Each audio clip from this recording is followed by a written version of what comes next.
enregistré. Shalom.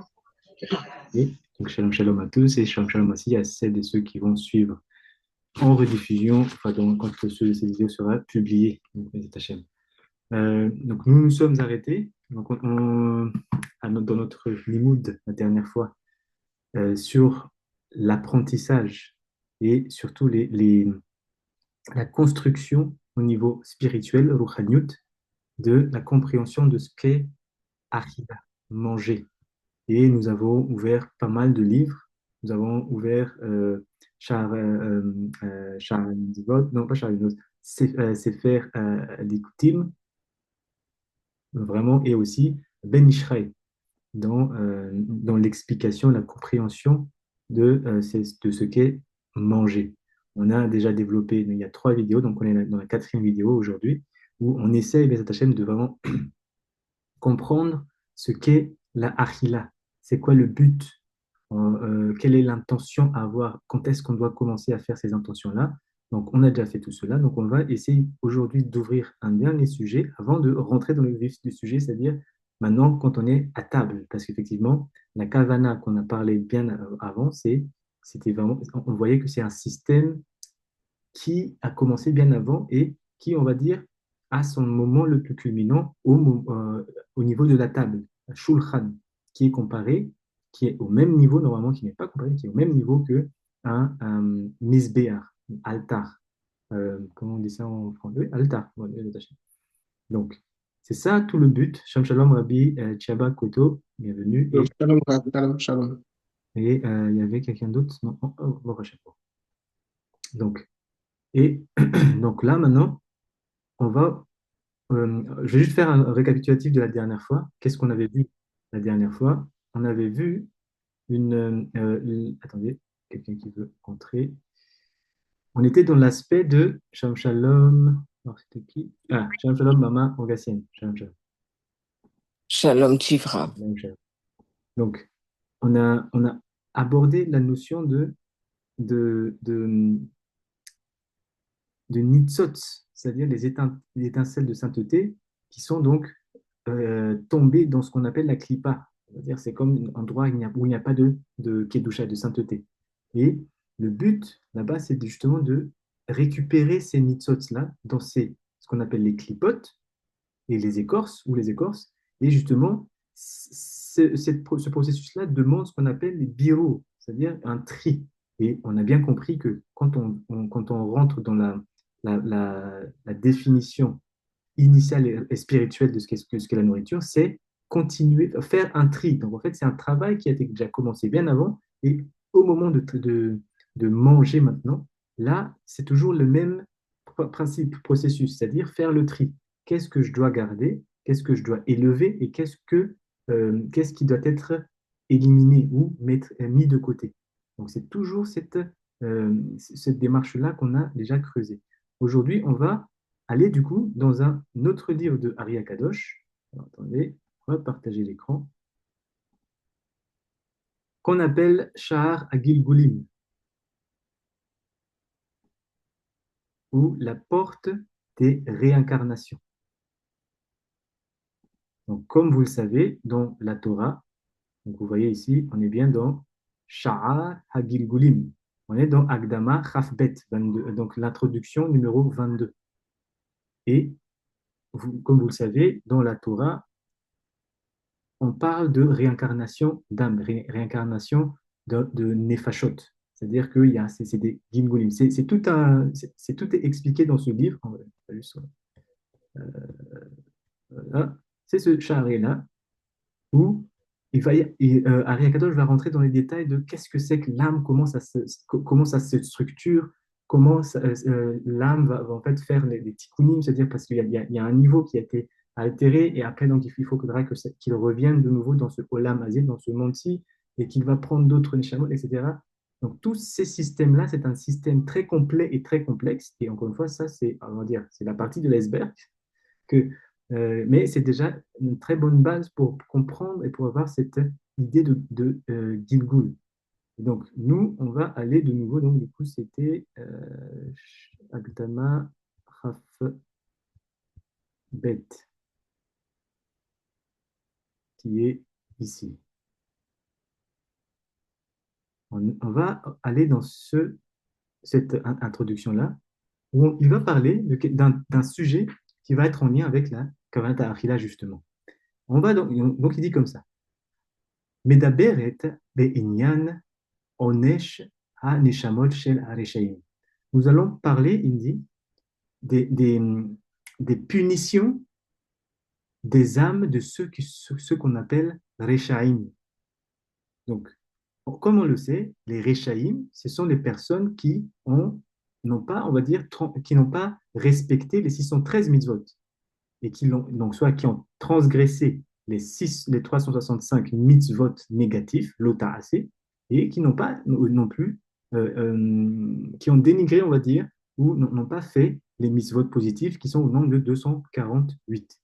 Donc il dit, on va parler des punitions onesh que va subir l'âme, la neshamot de ces Rechaïm.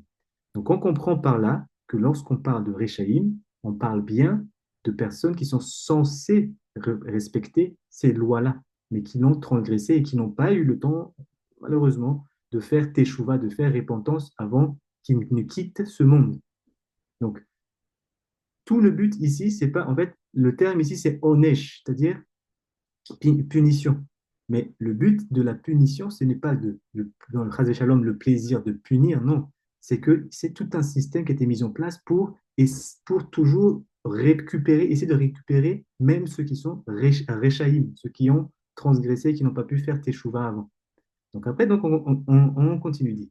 Ve Gilgulehem. Et donc, on va parler de leur punition et aussi de leur réincarnation.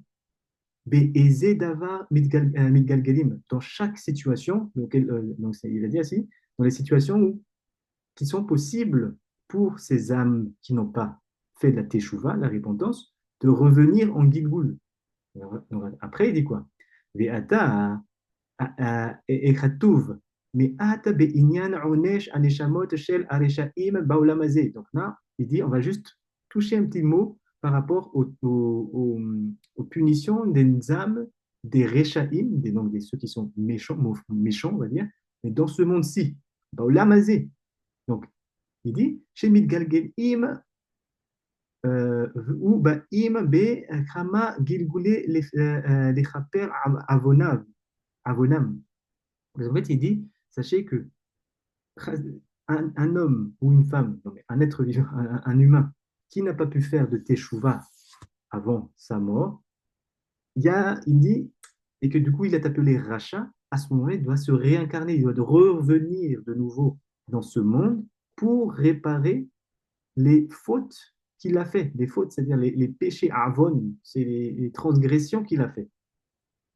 Donc il doit y revenir combien? Il dit, Ubaim bekama gilgulim, il dit, il doit revenir en plusieurs fois dans des gilgul, des réincarnations. En fait, il faut donc comprendre que le système de réincarnation, c'est un système qui permet de donner toujours une chance à une âme de faire mieux et d'être récupérée par la suite et de le remonter, comment dire, qu'il puisse revenir à sa source initiale, c'est-à-dire la partie kadosh, la partie sainte.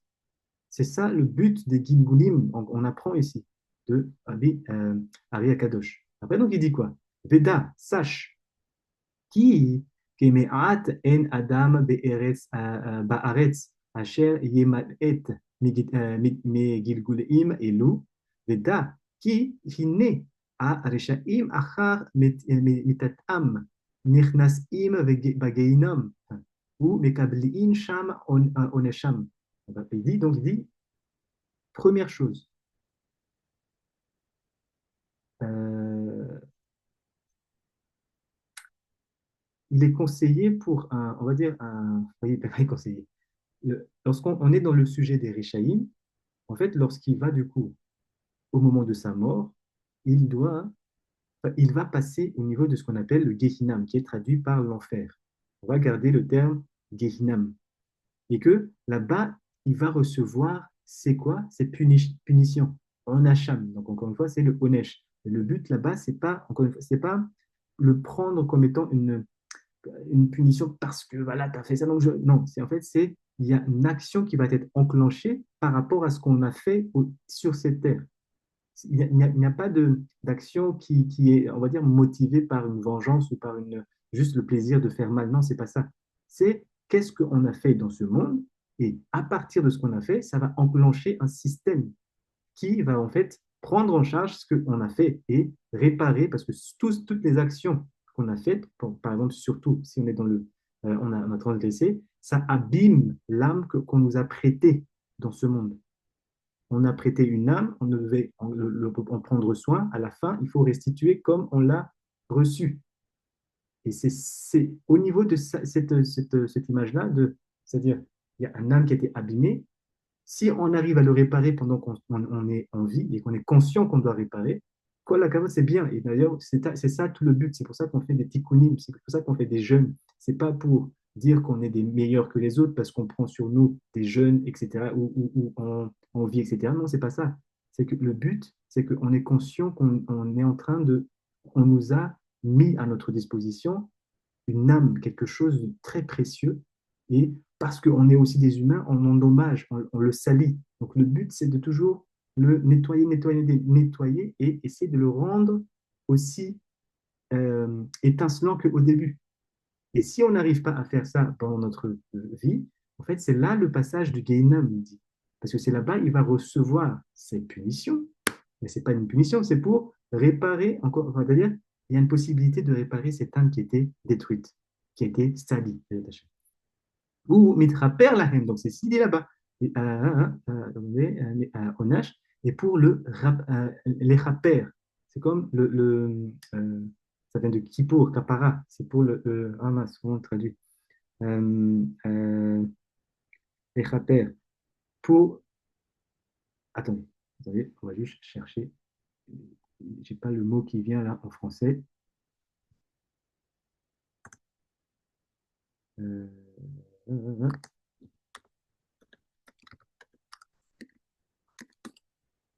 comment on peut traduire ça? Ah, voilà, pour expier, l'expiation. Voilà.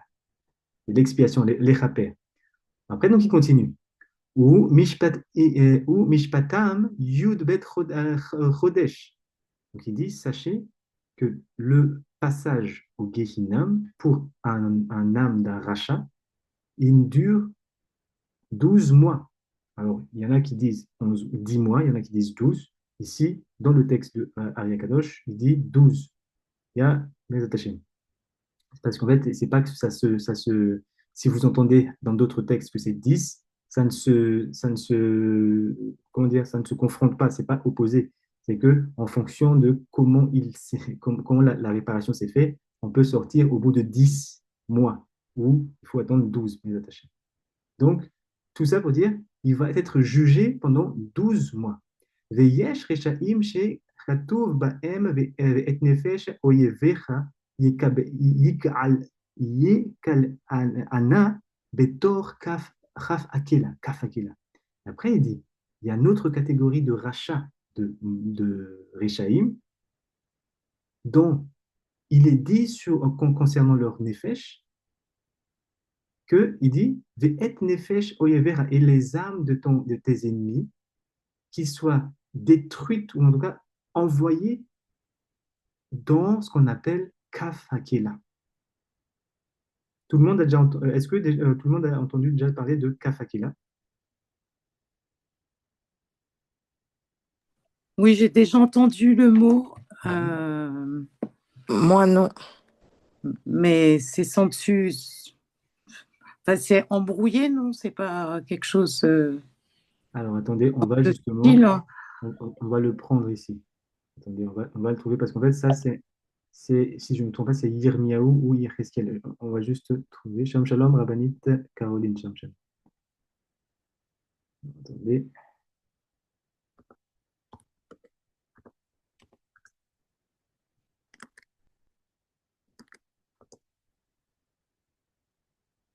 C'est ni Yirkeskel ni Yirmiyahu, c'est Shmuel Aleph. Ok. Shmuel Aleph, 25, 29. On va aller là-bas.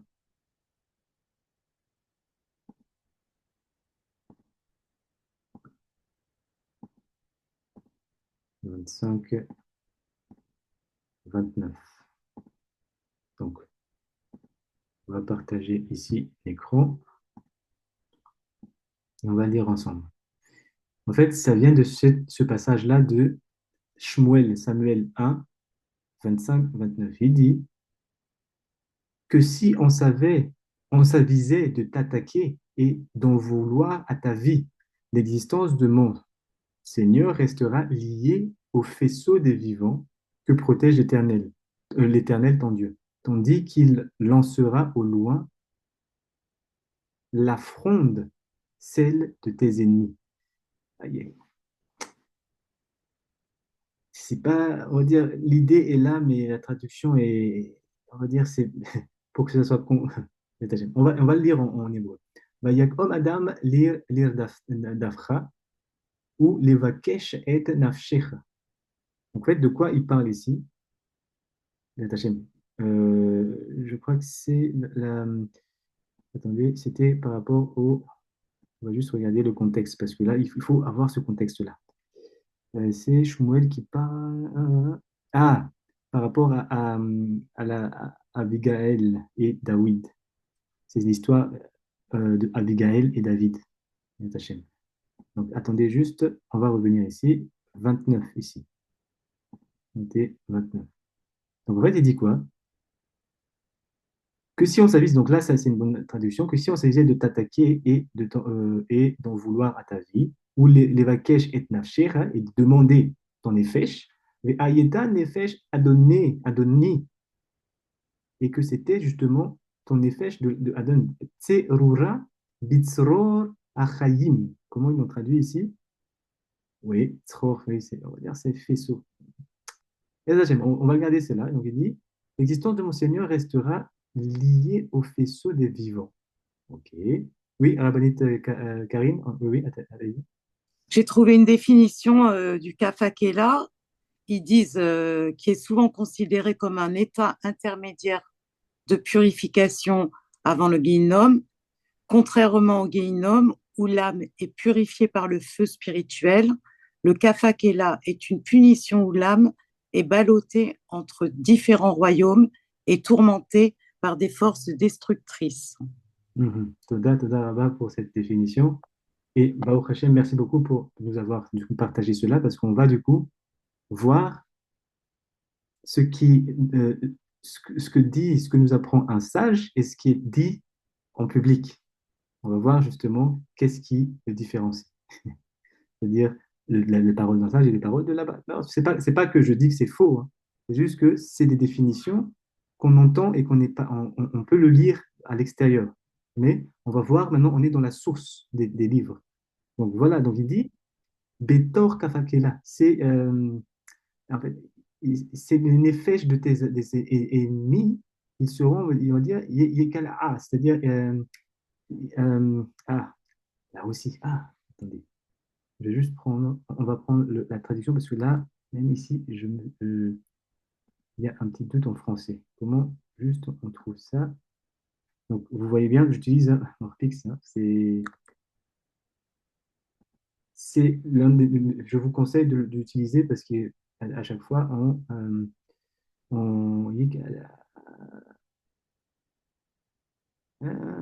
lui ne trouve pas. On va essayer celui-là. Il est, voilà, là, c'est la racine. On va dire, oui, jeter. C'est quelque chose qui est à lancer. On va dire plutôt comme ça. On va garder ça. Ah mince. Donc, du coup, je dois revenir ici. Voilà. Donc, l'âme de tes ennemis seront lancées ou envoyées de force dans ce qu'on appelle kafakela. Et maintenant, on va revenir, du coup. Il dit, c'est des âmes des Réchaïm, n'est-ce pas? C'est des âmes de ces mauvais, ces personnes qui n'ont pas pu faire de teshuva. Ils vont être envoyés là-bas. Et il y a cette catégorie-là, il dit les enam zochim leikanes legeinam. Vous voyez, Rabbanit Karim, vous avez dit une définition, il dit que c'est une étape entre le geinom, avant de rentrer au geinom, n'est-ce pas? C'est pas ce qui a été dit là-bas?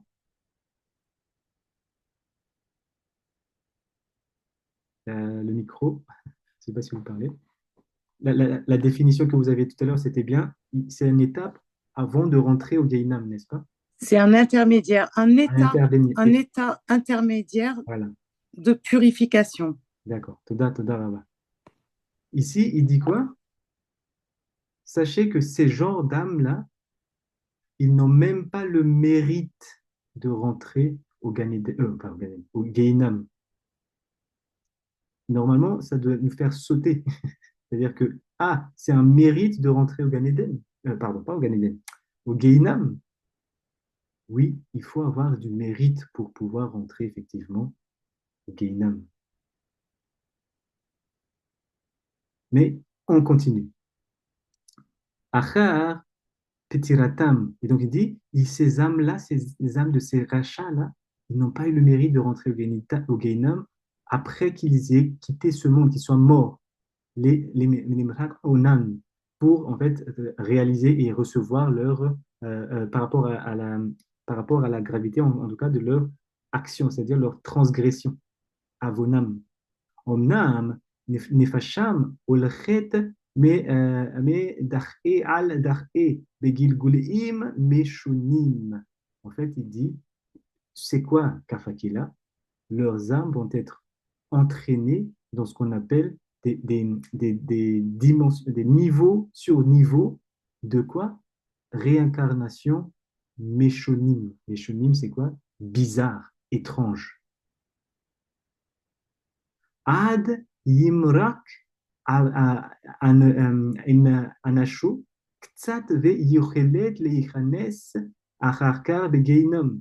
Et que justement, ils disent, ils doivent du coup faire ces réincarnations bizarres, des gilgulim étranges, jusqu'à ce que, en fait, ils disent, ils puissent recevoir une sorte de punition et que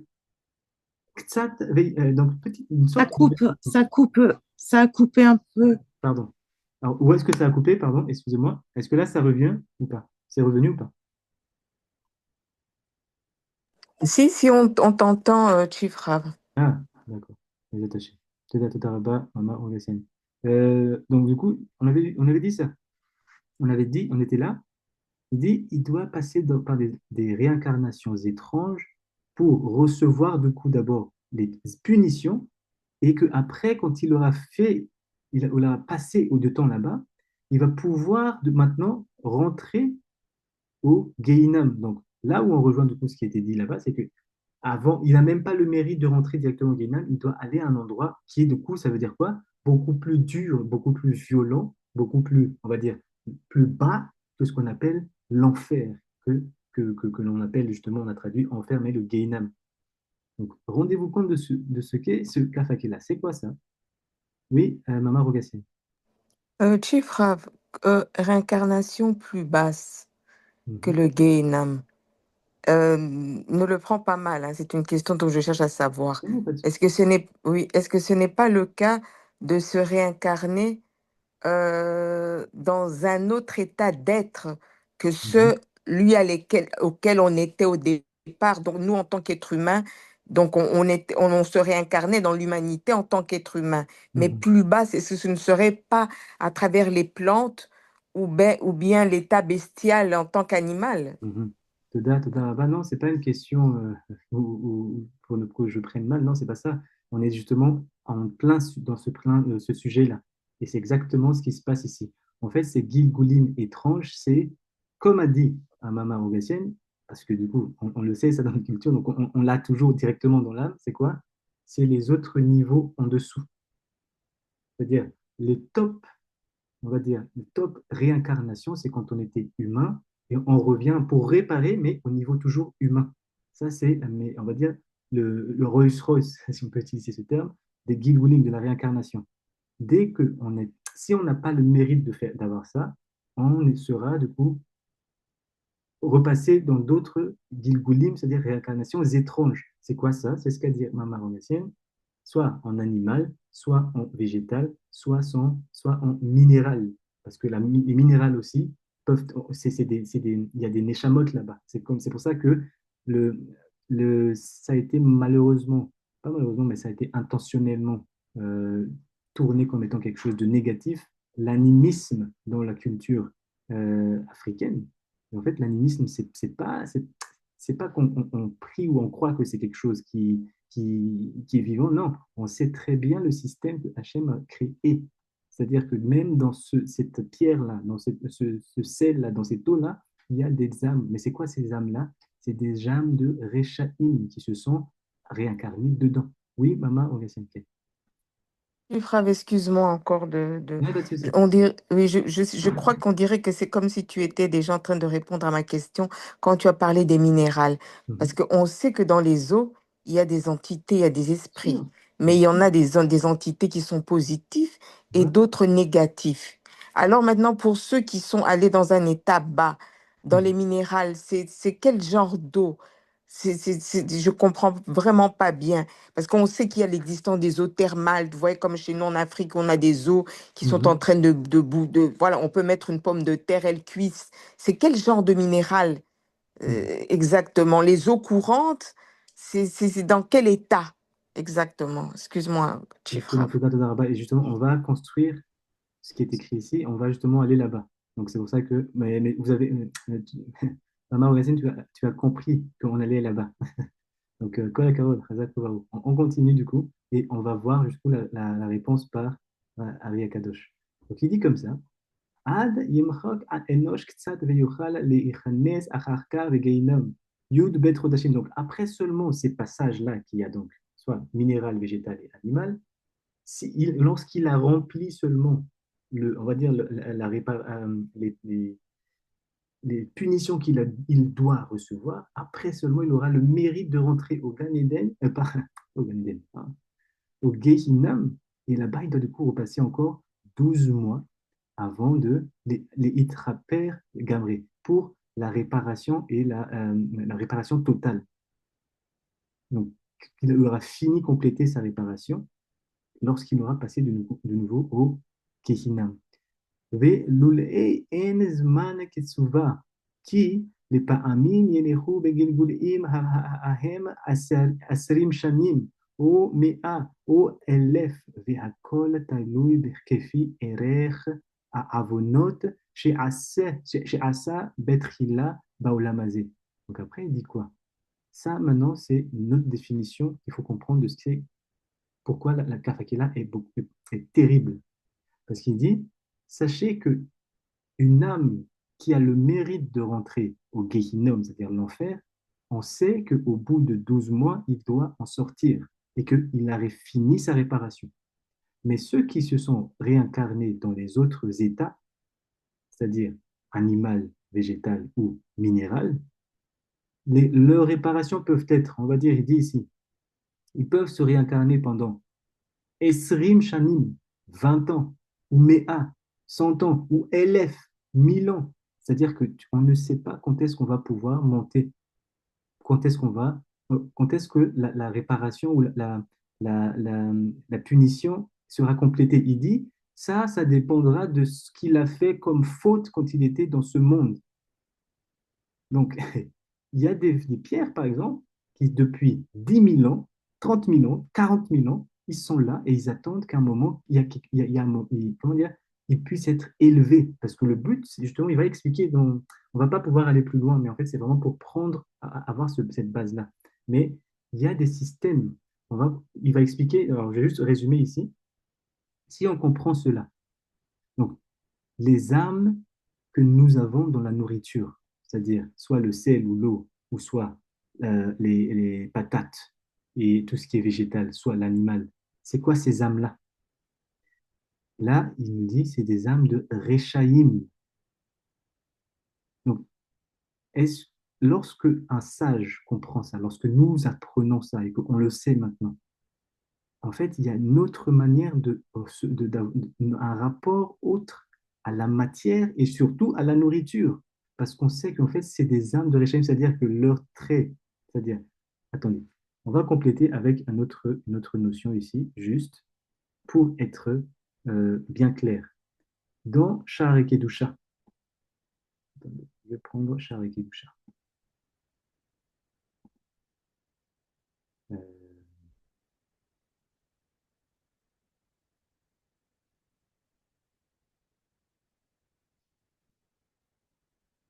Je vais l'expliquer comme ça parce qu'on avait déjà vu cette notion-là.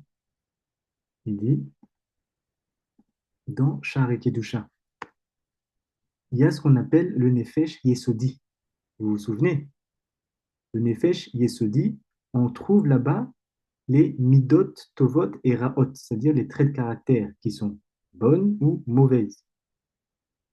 Lorsque les traits de caractère, on va dire, lorsque l'élément, les quatre éléments, feu, vent, eau et terre, sont du côté de mauvais, ça va générer ce qu'on appelle les midot raot, c'est-à-dire les traits de caractère qui sont mauvais. Quand c'est mauvais au niveau du feu, on va avoir ce qu'on appelle ga'ava ou ka'as, c'est-à-dire l'orgueil et la colère. Lorsque le vent est du côté mauvais, c'est là où on va utiliser notre bouche pour rien, ou pour médire, ou pour mentir, pour faire du lachonara, etc. Donc, l'utilisation de la bouche, mais dans du côté pour détruire l'autre ou pour profiter de l'autre. Lorsque l'eau est du côté mauvais, on tombe dans le travers de la ta'ava, c'est-à-dire le plaisir, que ce soit nourriture, que ce soit yichud, donc les unions,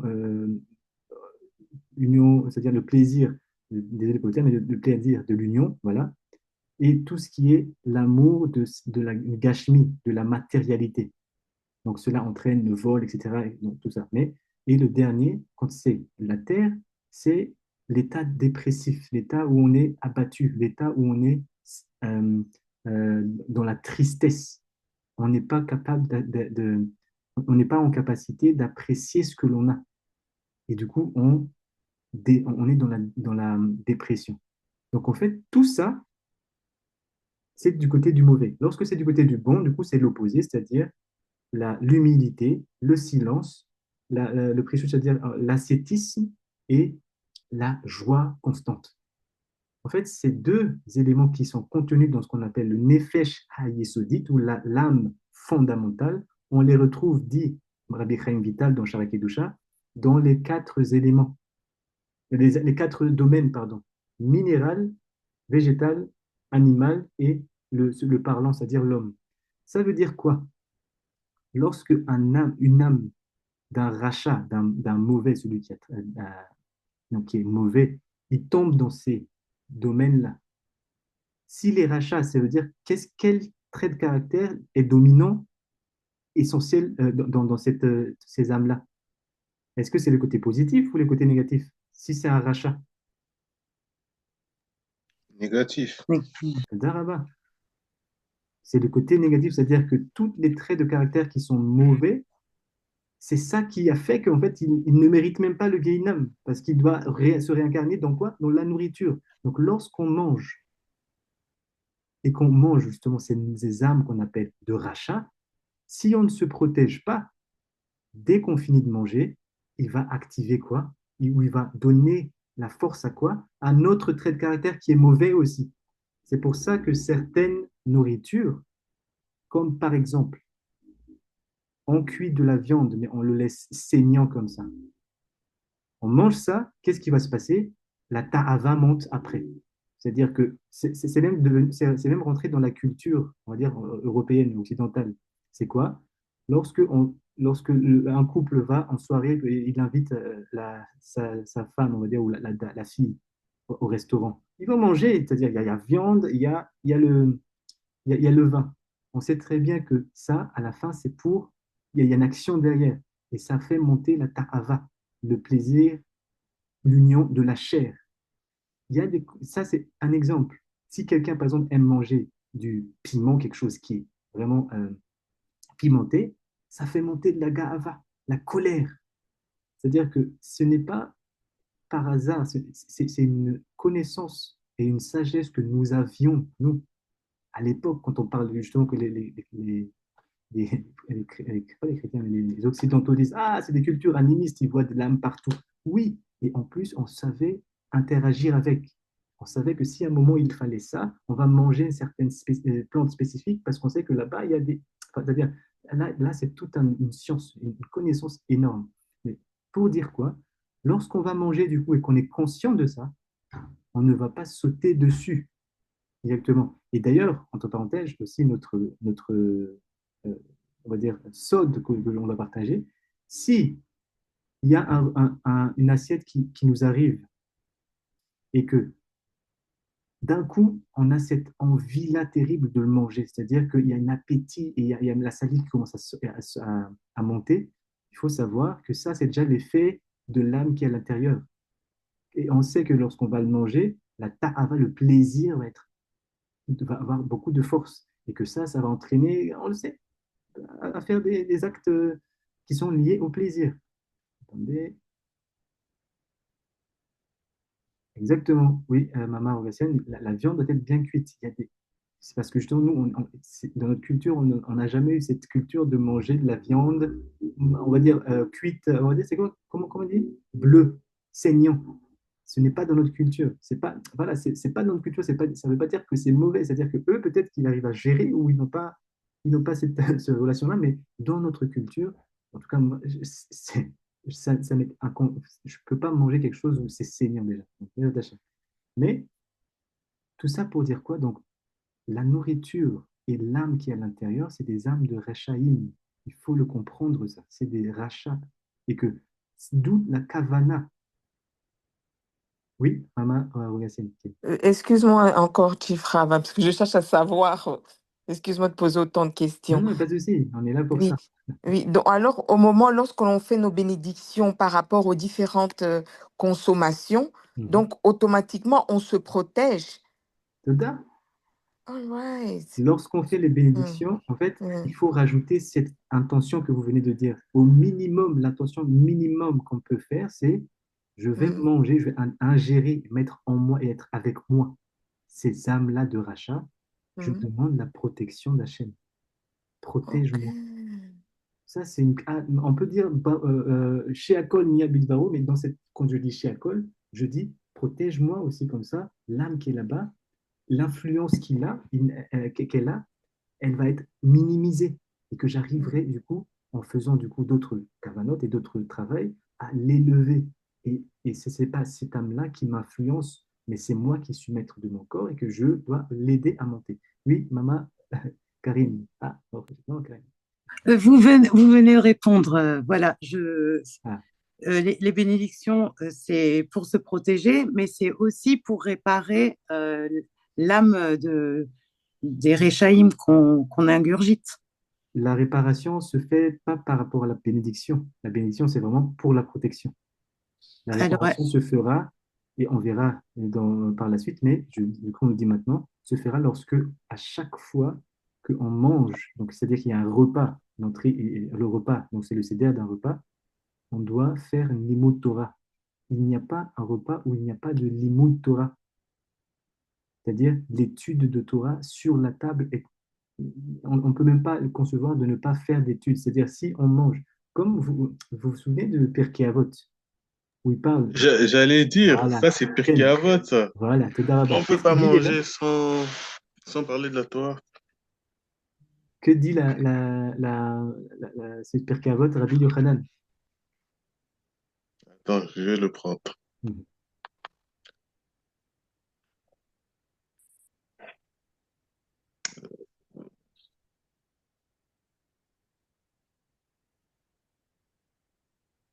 Alors, c'est écrit, Pirkei Avot 3:3. Mhm. Rabbi Shimon disait, si trois hommes ont mangé à la même table sans avoir échangé des propos de Torah, c'est comme s'ils avaient mangé d'un sacrifice des morts, idolâtres.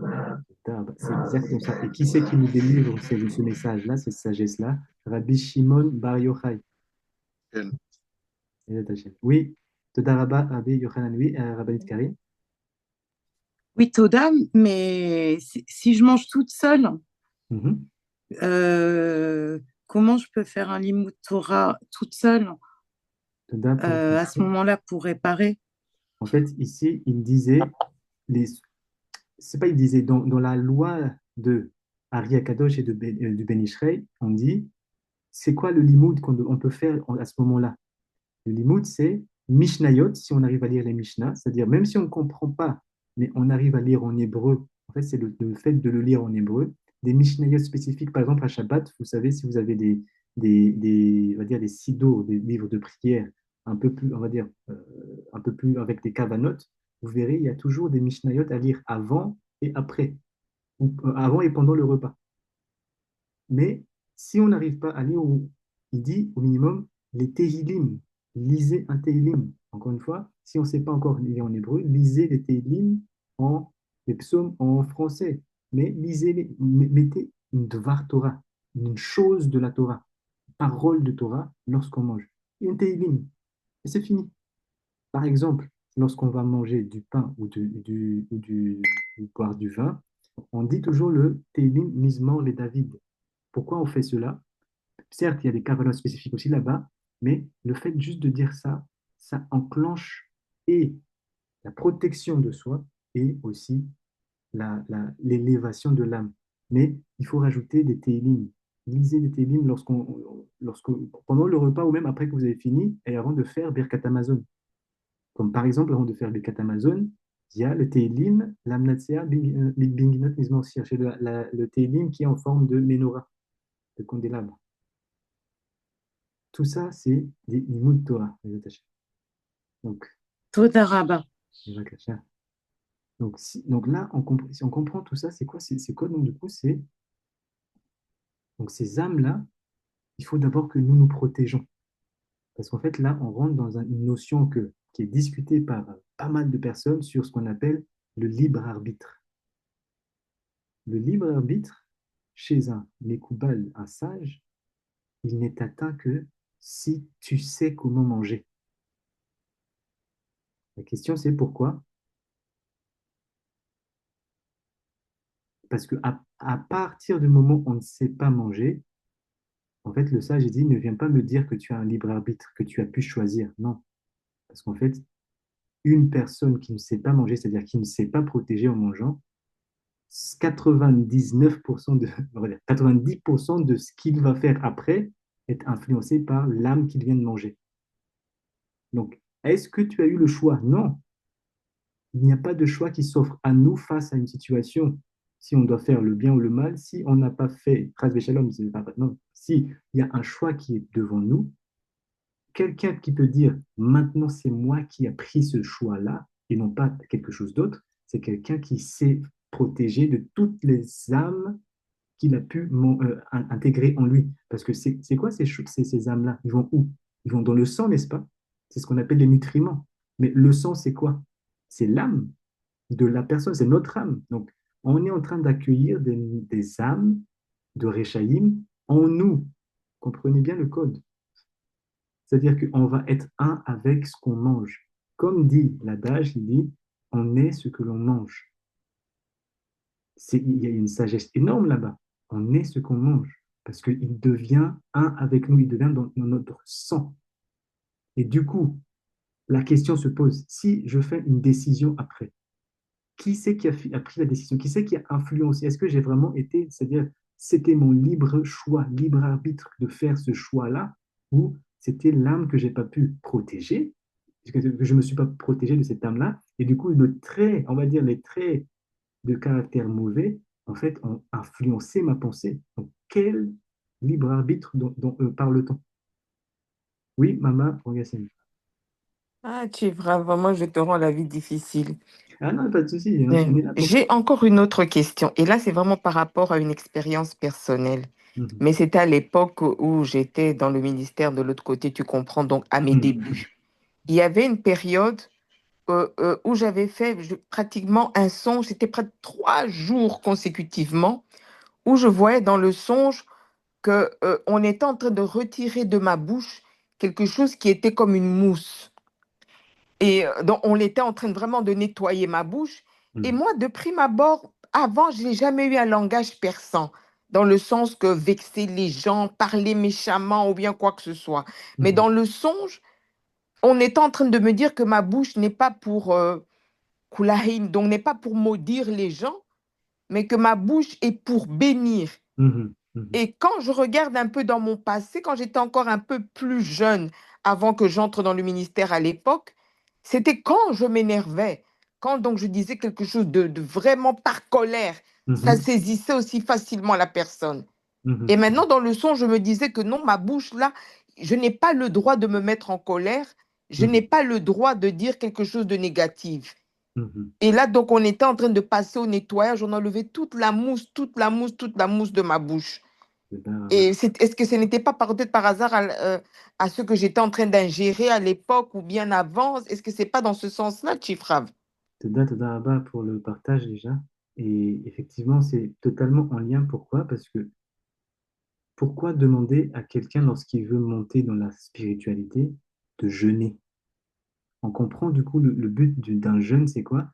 Nettoyer le sang de tout ce qu'on a pu manger, ingérer, des âmes, des choses qui sont en fait au niveau neshmatique que nous avons, qui sont dominées par le côté midotraot ou trait de caractère mauvais, qui nous pousse à soit être colérique, soit être dans l'ego, dans l'orgueil, soit être dans l'utilisation de la bouche, mais pour rien, c'est-à-dire pour rien, c'est-à-dire pas pour la Torah, mais pour rien vraiment, ou le plaisir exacerbé, ou la tristesse.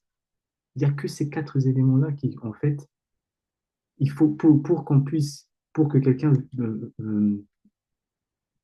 commence à entamer ce qu'on appelle le processus de Teshuvah et aussi de sainteté, de Kedusha, on commence toujours par les jeûnes. C'est-à-dire, le jeûne, c'est un outil, entre guillemets, simple à faire, mais à mettre en place, mais tellement puissant. Mais qu'est-ce qui se passe aujourd'hui dans le judaïsme? Quelqu'un qui jeûne dit, mais pourquoi vous faites ça? On nous dit, il ne faut pas faire ça, on n'a pas le niveau, il ne faut pas faire ça. En fait, c'est quoi l'intention du coup derrière cette judaïsme, cette Torah-là qui nous interdit pas les interdit, qui dit que c'est pas de notre niveau. Ils veulent garder les gens à un niveau spirituel très, très, très bas, c'est-à-dire au niveau des émotions, au niveau des Ok, midrashot. ok. Donc, lorsqu'on est face à ce système, lorsqu'on Mm, étudie ces genres de textes et qu'on est face à ce système et qu'on commence à sortir des choses, mais ce système n'aime pas ça. Parce que qu'est-ce qu'on est en train de faire? mm, On est en train de rendre petit à petit les gens à être quoi? À avoir le libre arbitre, mm, à libérer l'esprit, à ne plus être comme des moutons et en fait, pas des moutons, mais dans son sens dictés par leur côté midatra haute. Parce que lorsque ces quatre éléments-là sont du côté mm. mauvais, on est des pantins. Ok. Mais chez nous, les Blacks, Chifrav, on est des champions des jeunes, hein. Qu'on On est le des veuille champions ou des pas. jeunes, mais comme on Nous, avait c'est vu dans... automatique. Chief, Oui, moi, par exemple, aujourd'hui, c'est la sœur Adassa qui a dû me pousser à manger, hein, malgré que j'ai pris mes médocs. Moi, je peux partir comme ça sans m'en rendre compte. Là, il n'y a pas non, de souci. Baruch Hashem, Il n'y a pas de Baruch Hashem, on a souci. cette force-là, effectivement. Maintenant, il faut juste vraiment être conscient, comme on avait appris lors Mm. avec Tifra Pina, c'est-à-dire qu'il y a des jeûnes qu'on peut faire, on peut faire des jeûnes, mais pourquoi on est toujours du coup au même niveau? Parce qu'il y a ce qu'on appelle le jeûne, la compréhension de ce qu'on va faire, Ok, les les intentions intentions. qui vont Oui, derrière. Parce qu'on peut faire, merci. c'est vrai qu'on est champion dedans, mais pourquoi du coup on n'est pas libre, on n'est pas libéré, on n'a pas ce mouvement-là Mm. de se dire, OK, si je fais cette action, c'est parce que c'est moi qui l'ai fait et pas Mm. le libre arbitre. C'est qu'il y a Merci. quelque chose qui manque là-bas. Todaraba, Mais Todaraba. ça, c'est quand même donne une preuve, et ça donne justement cette preuve-là que nous avons la force de faire ça. Mais Ah, il ça, faut nous juste... Rabbi l'avons. Ouais. Ishai, Mm. Oui, oui, oui. ça me rappelle un peu et je crois que c'est une histoire dans le Talmud où le gouffre, il dit que c'est le Nefesh qui lui fait pécher, le Nefesh, il dit que c'est le gouffre. Mais en fait, ce qu'on mange, ça affecte le Nefesh ou le gouffre, ou c'est... Qu'est-ce que tu en penses? Bah, en fait, c'est ce on l'a vu là tout à l'heure. Les nutriments qui vont être gardés dans le sang, qui n'est rien d'autre que le nefesh. Bah, en fait, on mange les nutriments qui passent dans le sang, mais c'est dans ces nutriments-là qu'on va retrouver ce qu'on appelle les âmes des Réchaïm, les nefesh des Réchaïm. Donc le corps, il peut vraiment dire que c'est le Nefesh qui m'a fait pécher. Bien sûr, Ok. le corps, il est là pour ingérer des choses. Entre guillemets, c'est une machine. Donc, est-ce que par exemple, s'il y a une machine qui est consciente, on va dire, la machine, non, non, on va prendre un exemple autre. Si tu Je vais donnes cette prendre ça. machine de la Je vais malbouffe, prendre ça. Ça, c'est un stylo. Je vais le lancer sur quelqu'un, chas shalom, et il s'est fait mal. Est-ce qu'on va se plaindre, on va dire c'est le stylo qui est fautif ou c'est la personne qui a tenu le stylo qui l'a lancé? C'est la personne, bien sûr. Donc, cette logique-là, c'est la même chose avec le corps. Le corps, c'est le réceptacle de l'âme qui est lui pensante, nefesh sirli. Ken. C'est cette Et en âme-là. même temps, ton nefesh, Oui? c'est pas lui qui veut manger, c'est ton corps qui veut manger. Non, non, pas du tout. C'est le nefesh qui sait le plaisir que va procurer le fait de manger. Et Mais le du coup, plaisir, c'est au corps, non? il va pousser le corps à manger. Après, le corps a appris que ça donne du plaisir. Et après, il va être emprisonné dans ce plaisir. Donc après, il va demander à avoir encore. En fait, il faut juste prendre le rapport entre parents et enfants aussi. Si vous voulez, si tu veux vraiment comprendre cela. L'enfant de base, il n'a pas de préférence. Mais à partir du moment où on va lui donner, ah tiens, c'est du chocolat, il a compris que en mangeant ça, ça procure du plaisir dans le corps. Il n'est pas là pour réfléchir, est-ce que ça va me rendre diabétique? Non, je veux juste assouvir le désir que j'ai. C'est-à-dire, le plaisir que j'ai retenu là en mangeant cela, je veux l'avoir tout le temps, tout le temps, tout le temps, tout le temps, tout le temps. C'est comme ça que fonctionne un corps. S'il n'a pas d'âme qui est suffisamment, on va dire, indépendant pour se dire, OK, je sais qu'il y a du plaisir dedans, mais en fait, c'est pas ça qui définit la chose. Il y a autre chose derrière. D'où l'intérêt d'étudier, d'où l'intérêt d'être éduqué. C'est la même chose avec le corps. Le corps, en fait, une fois qu'on lui a donné, on lui a donné l'ordre de manger quelque chose, il va enregistrer que, ah, ça, c'est du plaisir. Ah, ça m'a donné une situation où du coup j'ai de l'argent. Ah, ça m'a, en faisant exploser ma colère, j'ai une satisfaction, c'est-à-dire, ah, c'est une vengeance. Il a compris ce système, il va pouvoir le refaire. C'est-à-dire que l'intention initiale, ça vient de l'âme, du nefesh. Ken. Oui, Attends. Rabbanit Karim Ken. Oui, alors moi, je voulais vous dire que, alors, comme un témoignage, depuis que je suis revenue à la spiritualité, m'étant égarée un moment, et, et bien, j'ai un rapport à la nourriture très différent sans avoir toutes ces informations. Mhm. Et donc, en fait, j'ai jamais faim, quoi. Ah, Et enfin, bon, je mange parce qu'il faut manger, mhm, mhm, mais voilà, ça fait quelques années qu'il y a eu un changement sur la peptide naturellement. mhm. Donc, est-ce qu'il y a une corrélation entre l'étude et que le corps, du coup, a moins besoin de manger ou, enfin voilà, il se passe quelque chose à ce niveau-là, en tout cas. Comme dit, je sais, dans Michelet, le tzaddik, il mange au chel nefesh. Il mange pour son âme. Donc en fait, il y a la nourriture de l'âme et la nourriture du corps. La nourriture du corps, ça lui permet d'avoir de la force, mais aussi il y a de la nourriture de l'âme. Et c'est quoi la nourriture de l'âme? C'est la parole d'Hachem, c'est la Torah. Donc oui, bien sûr qu'il y a une corrélation, bien sûr. Et c'est même C'est ça vrai, le but. Oui, oui, oui. c'est vrai que même moi, quand tu es dans les limous Torah, tu oublies même de manger. Je mange quand j'ai très, très faim. Je me rends compte soudainement que, waouh, le corps, il a faim. Oui. En fait, il faut justement faire, c'est ça le but. Le but, ce n'est pas de ne pas manger, c'est pas ça le but, parce que il Ken. faut faire cet équilibre-là entre donner la force nécessaire à notre corps d'être fonctionnel, mais c'est pas pour, mais pas pour, comment dire, euh, manger parce que j'ai faim et que je vais me péter le ventre, comme on dit, excusez-moi du terme, mais c'est vraiment qu'est-ce que je peux manger? Je mange parce que c'est ce qui va me maintenir mon corps d'être productif pour faire encore d'autres mitzvot. C'est ça le but. Et à part ça, après, la nourriture de l'âme, on peut en manger tout le temps mais avec justement les bonnes cavanotes. Mais donc c'est ça que je voulais du coup parler aujourd'hui, et il faut du coup qu'on comprenne que le rapport avec la nourriture, pour un sage, c'est qu'il est conscient de tout ce qu'on a appris pendant ces 4 cours là maintenant. C'est-à-dire, s'il y a un travail derrière, c'est quoi le travail dans cette nourriture? C'est de faire le tri. Et de faire le tri, c'est quoi ce tri-là?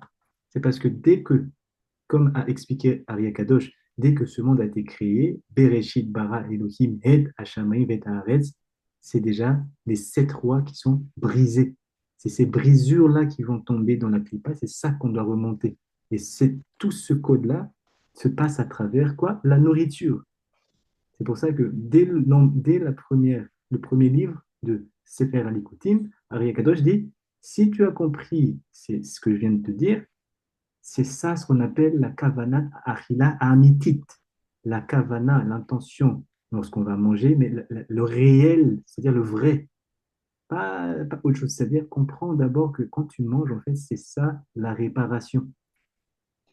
Et n'oubliez juste pas qu'il y a 2 niveaux de bouche. Lorsqu'on mange, on mange au niveau de la bouche, mais aussi au niveau du yesod, les mâles, les matas, pardon, les sods en dessous, la bouche qui est en dessous. C'est les mêmes rapports. Les attachés. Donc, maintenant qu'on a compris ça et que justement, dans l'introduction de Bereshit, pardon, oui, de Bereshit, de Arya Kadosh, on avait posé une question, on avait dit, c'est quoi le but du coup de manger? C'est de revenir à l'état initial des lumières. Vous vous souvenez de ça? Il y avait des lumières qui sont en fait, qui proviennent de le yud qui rentre dans le he de Ima, et que c'est le he qui va donner la force à Ima, donc pardon, le Yud qui donne la force à Ima de faire les créations des 7 autres enfants. Et que du coup, c'est de là-bas qu'il y a eu une séparation, une brisure. Donc le but, c'est quoi? De remonter ce chemin-là et de faire en sorte que Abba et Ima, c'est-à-dire Yud et Hye de Yud Kevavke, puissent du coup, en fait, de nouveau être unis ensemble et que dans cette union-là, en fait, on va pouvoir remonter et recevoir, pardon, pas recevoir, remonter les brisures pour qu'ils soient de nouveau un, comme à l'origine. Vous vous souvenez de cette explication ou pas? Quel? Ok. Donc, c'est ça la base de la Kavanat Achila. On va juste, attendez, je vais le trouver ici. On va commencer à aborder, du coup, maintenant, la Kavanat Achila.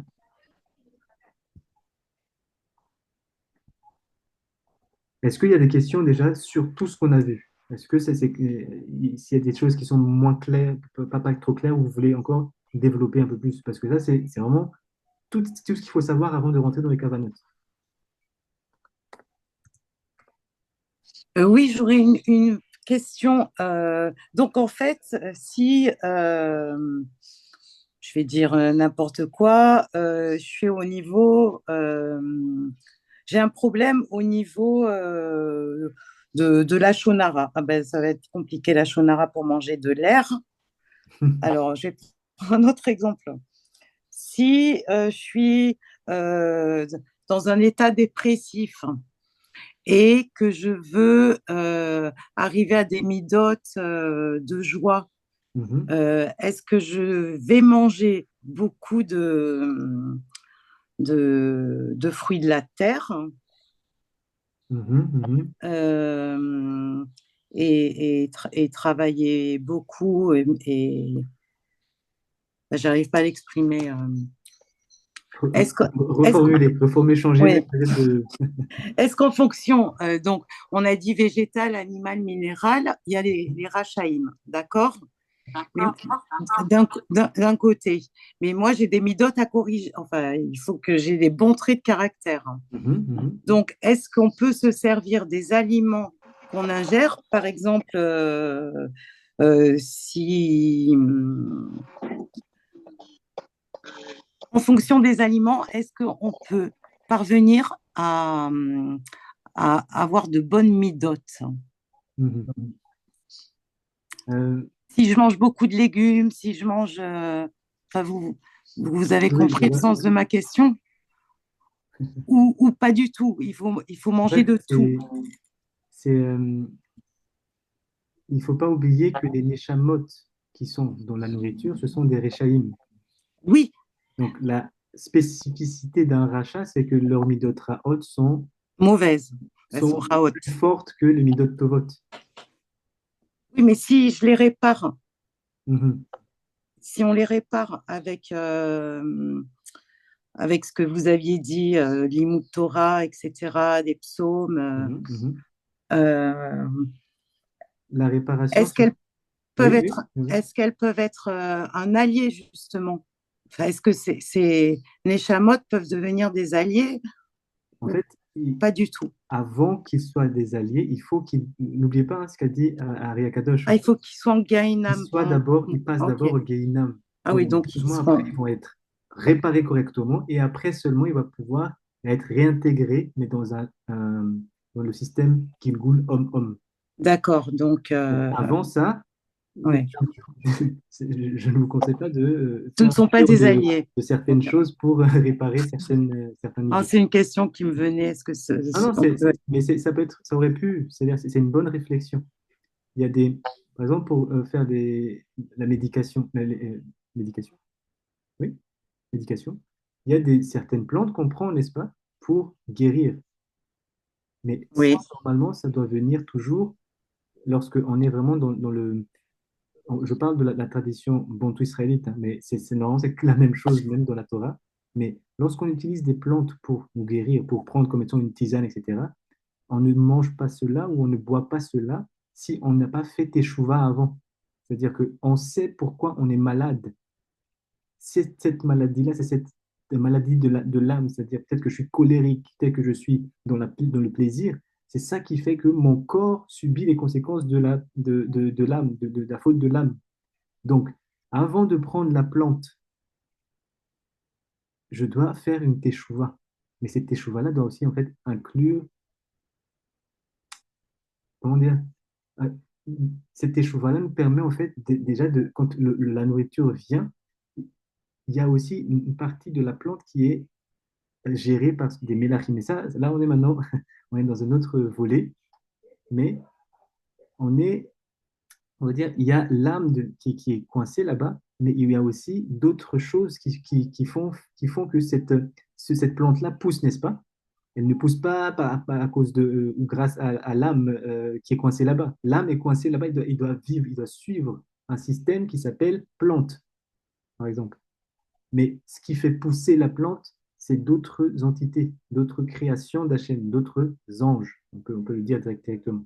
Donc en fait, c'est lorsqu'on veut utiliser ça comme étant des médicaments, on ne va pas se focaliser sur l'âme qui est dedans. On va se connecter plutôt avec celui qui est responsable de cette plante, qui a une certaine fonction. Mais ça, je ne vais pas aller là-bas parce que c'est d'autres ok, associations. ok, ça me donne à réfléchir. Merci, Toda Rabba. Mais Shabbat tu shalom. frappes. Oui, C'est compliqué d'en parler, mais ce sont des choses que l'on vit tous les jours, hein. oui, Par oui. exemple, moi, j'ai mes bambous, la Lucky Bambou. Et je ne mets aucun engrais. Il n'y a rien, Chief. Je ne fais que changer l'eau qu'une fois par semaine ou bien après 2 semaines. Mais c'était une petite tige. Ouh, maintenant, c'est presque, je sais, 1 mètre, je ne sais plus combien. Et Il faut m'expliquer, grand Rav, Chief Rav, il faut m'expliquer. Donc, il y a quelque chose parce que je lui donne que de l'eau. non, Il il y y a un a autre chose. problème. Il y a autre Euh, chose, mais je euh, pense que vous savez mieux que moi. Il y a des gens qui appellent ça des personnes qui ont la main verte. On va dire, pour premier niveau, il faut savoir qu'il y a certaines personnes qui arrivent facilement à se connecter avec la vibration des plantes. Donc, il y a ok. une harmonie qui va avec. Il y en a d'autres qui, leur fréquence n'est pas avec les plantes. Donc, même s'ils font tout ce qu'il y a à faire pour faire, pour faire, pour grandir une plante, ça marche pas. Et moi, j'ai déjà rêvé qu'une plante, parce que j'avais Artemisia, mais Mhm. dans un songe, elle a combattu pour moi. Donc, c'est comme s'il y avait quelqu'un qui me jetait quelque chose de négatif et la plante s'est mise devant moi, mais dans un songe. Chifra, je sais que ce que je vous dis, il y a beaucoup. Bon, je préfère me Conseil. taire parce qu'il y a des choses tellement terribles que j'ai déjà vues. Les gens vont pas me croire. Mais moi, j'ai dit, ma plante combat pour moi, Chif. Il faut m'expliquer. Euh, Non, c'est dans d'autres cours, d'autres limoud, mais il faut juste savoir qu'il y a chaque règne qui a été créé, chaque niveau, il y a des choses qu'on peut travailler avec. Même c'est des pierres, il y a des pierres spécifiques avec des fréquences spécifiques qu'on peut travailler avec. Mais ça, c'est pas dans le but de ce cours. De ce C'est notre, cours-ci. Mais voilà. quand même, il faut qu'on sache que parce que moi, Chief, il faut que je te dise la vérité. J'ai des attractions avec les végétaux. Et Oui, les autres vont dire que je suis pas normale, mais je sais pas t'expliquer, quoi. Mais non, bon, on c'est. respecte, c'est pas dans ce cours-ci. Respect à toi, Déjà, Chief on, Rav. on le verra dans le cours, certainement dans les cours d'apprentissage, non, de formation pour être enseignant, etc. On abordera ces sujets-là. Là. Merci, Toda Rabba, Chief. Ok. Donc là, j'ai juste cherché la Kabbata Achila du Moussar Afriki, qui est basée sur en fait, l'enseignement du Ari Kadosh. Hein. Ce n'est pas nous qui avons inventé quoi que ce soit. On reprend juste ce que nos sages nous avaient légué comme sagesse. Donc, attendez, document, non, c'est pas là-bas. Ah, quelqu'un voulait rentrer. Attendez. Bureau. Ah, voilà. Shalom, shalom, Abi Moshe, Shimshon, Maoulom. Shalom, shalom. Shalom, shalom, Rabbi. Crâne de là. Moussarafki. Ah, voilà. OK. Donc, normalement, ici, on va retrouver Kavanat Achila.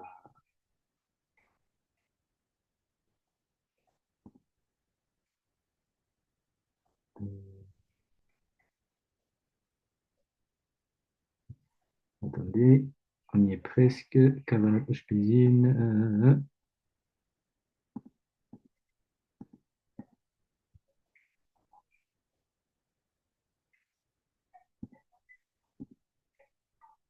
OK.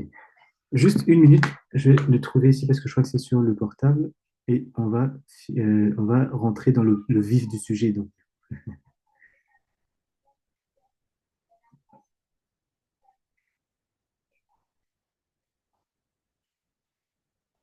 Ah, voilà. Voilà. Et on va le partager ici.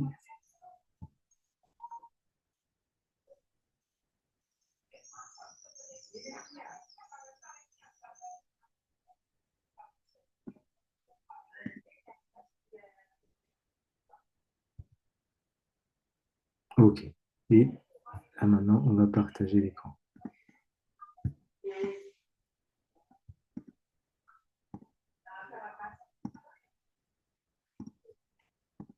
Donc, vous voyez l'écran, c'est bon?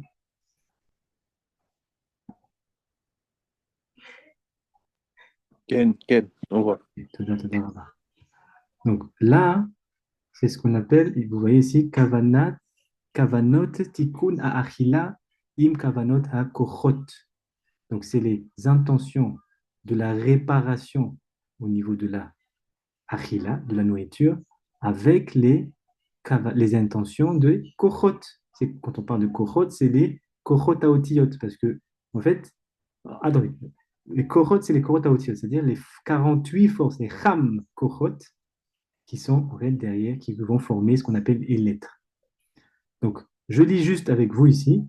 Alpi a masoret shel Rabbeinu akadosh ari arizal. Donc, il dit, ça, c'est selon la tradition de notre maître Ari Akadosh. Donc, vous voyez que ce n'est pas nous qui avons créé, encore une fois, on se base sur la Kavana, on rajoute juste l'aspect afriki, l'aspect de cette force qu'on appelle de kohot. Donc, après, il dit quoi? Zal ve alpi amasor a shemasar lanu morenu hakadosh rabbi chaim vital. Et aussi de la tradition qu'on a reçue de notre maître et notre enseignant, Rabbi Chaim Vital, donc l'élève de Ari Akadosh. Besha'ar hamitzvot parashat re'e. Donc, si vous voulez voir exactement comment c'est expliqué là-bas, c'est ici la référence. Sha'ar hamitzvot parashat re'e.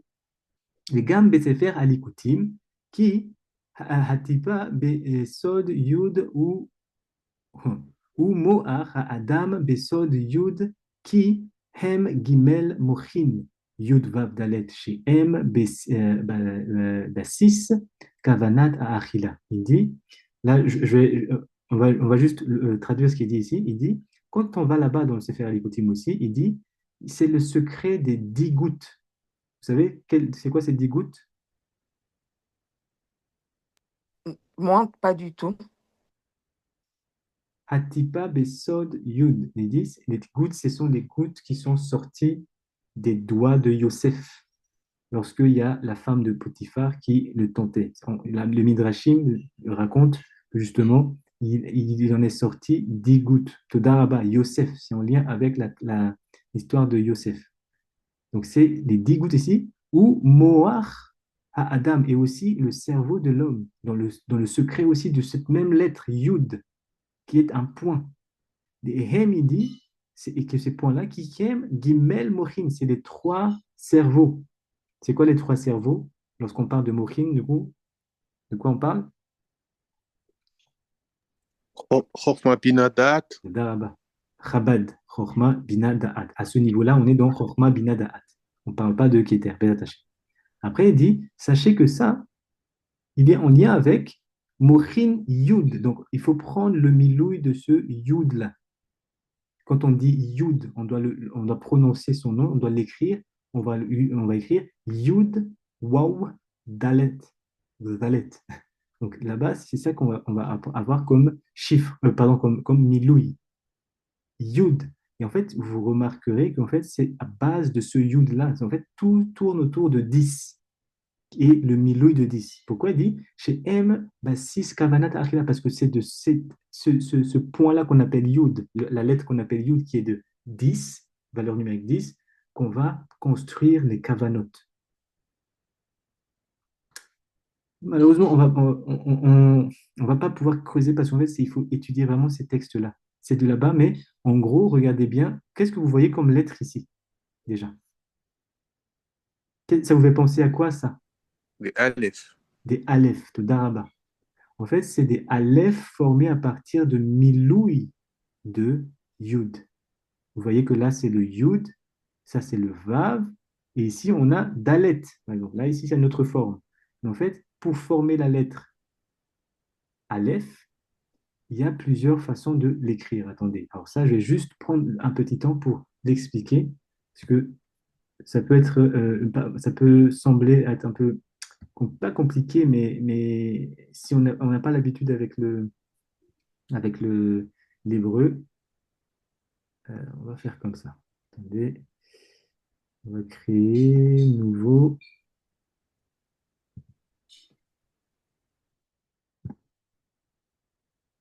Et on va là.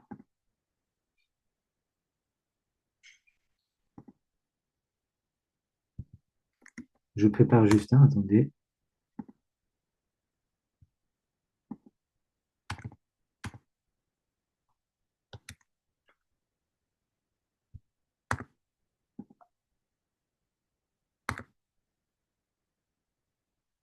Est-ce qu'il y a un autre style? Bon.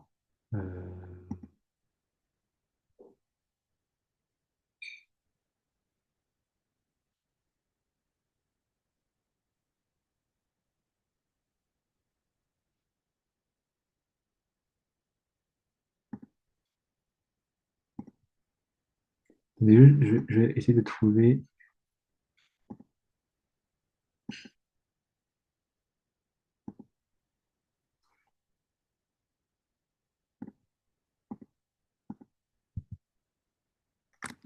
Ça ne marche pas. Bon, alors, je vais fermer celui-là et on va ouvrir un autre endroit. Parce qu'apparemment, il ne veut pas marcher. Ah, c'est bien aussi. Voilà. Et on va ici.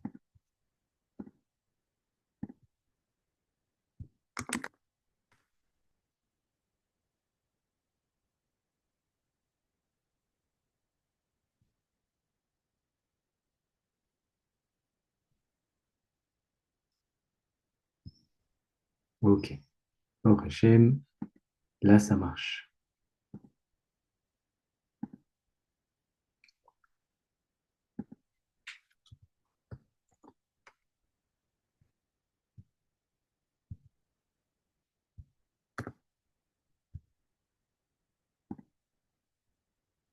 Donc là, je vais juste partager l'écran pour que vous puissiez voir la construction. En fait, la base de la Kavana, pourquoi on parle de Yud? Parce que tout est dans la réparation justement des 10 séphirotes. Mais les 10 séphirotes, on doit les réparer d'abord au niveau des... Le but, c'est de réparer les 10, mais la Kavana, on sait que lorsqu'on est en train de manger, on veut justement unifier Abba et Ima. La lettre qu'on appelle Aleph, on peut l'écrire de plusieurs façons. C'est ça qu'on va voir ici. Il y a d'abord ce qu'on appelle ce Yud là. J'espère que je vais pouvoir l'orienter en tournant un peu. Je ne sais pas si on peut faire ça. Ah voilà. Donc, on va dire que ça, c'est Yud. On va peut-être changer de police. Euh, euh, euh. Non, je ne trouve pas.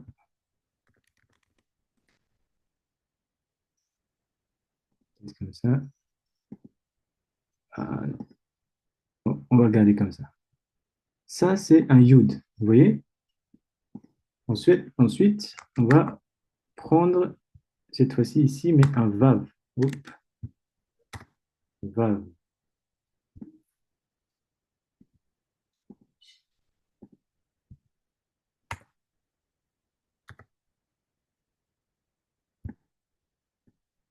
On va les changer en couleur.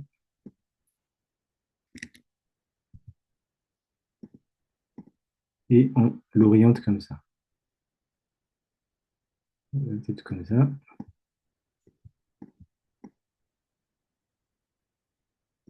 Désolé, hein, je fais la construction avec vous, mais il faut juste avoir tout est cette image-là. Et après, attendez, je vais quand même encore faire plus grand, comme ça, pour bien distinguer. Peut-être un tout petit peu moins. Voilà. Yud, Vav, et on va prendre une autre. Cette fois-ci, on va prendre Dalet. Et on le tourne comme ça.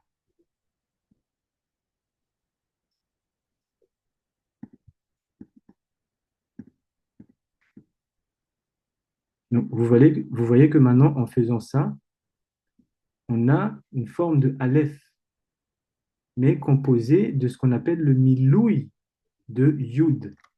Vous comprenez? Est-ce que ça va ou pas? Parce que vous savez que des fois, j'ai... Ken, Ken. Ok, Parfait. ok.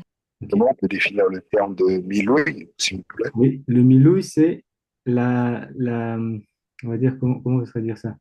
C'est la phonétique du nom de la lettre. On sait que cette lettre-là, c'est quoi son nom? Yud. Pour obtenir le son Yud, on doit rajouter un Vav et un Dalet pour l'obtenir. Pour pouvoir avoir le son Yud, il faut un Yud, un Vav et un Dalet pour avoir le son du nom. Est-ce que c'est bon? D'accord, c'est ça qu'on appelle Miloui. Voilà. Et c'est là, D'accord. c'est ça qu'on appelle Milouï. Et ici, attendez, on a pris donc cela et on l'a réarrangé, le Milouï du Yud, pour obtenir un Aleph. Ça, c'est une forme de Milouï, mais il y a aussi une autre forme pour former le Aleph avec ce qu'on appelle Yud, Vav, Yud. C'est exactement la même chose ici. Attendez, je vais juste prendre ça, les trois ensemble.